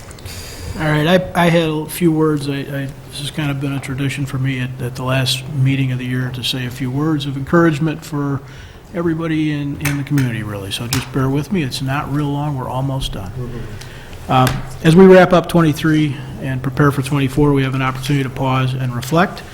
It's the time of year when friends and family connect and reconnect over shared good wishes. It's a time of year when we consider this year's challenges and successes, and it's the time of year we take a minute to remember that each other, our friends and neighbors, and our shared interactions are what matter most. During Christmas, some of us will celebrate the birth of Christ, whose message includes loving your neighbor as yourself. Those who celebrate Hanukkah will remember the light that shines in the darkness and encourages us to stand up for what's right and spread the light to others. Other friends and neighbors will celebrate principles that include collective responsibility as part of Kwanzaa. Often, when I've had the privilege of sitting in the center chair during the holiday season, I've taken the opportunity to encourage us to focus on love. When we love each other and we put each other first, we give each other space and grace and focus on the good that is in each of us. We put aside those things that make us different and do our best to celebrate those things which make us alike. In my faith, we encourage each other to put the best construction on everything, to work together as a council or a community. It is necessary to assume the best in each other, to put the best construction on our interactions with each other. Presidents typically give our nation words to consider at Christmas, and one such message from former President Obama has stuck with me. I've said it here before, and I'll repeat it again. The message of Christmas extends beyond those who celebrate their faith during this season. It reminds us to treat each other the way we want to be treated, that in Christmas is a message of unity, decency, and hope. Our village is made up of good people, cream of the crop, maybe, from many backgrounds and many beliefs, and I know we all share a love of our community. To succeed in making tomorrow better than yesterday, we need to take that love of community and let it manifest itself in a love for one another. I share in the hope that New Year's fills us with understanding, forgiveness, and grace. Let's commit ourselves to being thoughtful in the way we speak to each other. Let's commit to putting the best construction on everything as we work together to make 24 better than 23. On behalf of my family, the village council, the whole village team, I wish our community, my colleagues, and our village team members a very Merry Christmas and a Happy New Year. With that, I'll ask for a motion to adjourn. Oh, yeah. Move to adjourn. Second. All those in favor say aye. Aye. That we're adjourned. Good evening, good night, but happy holidays.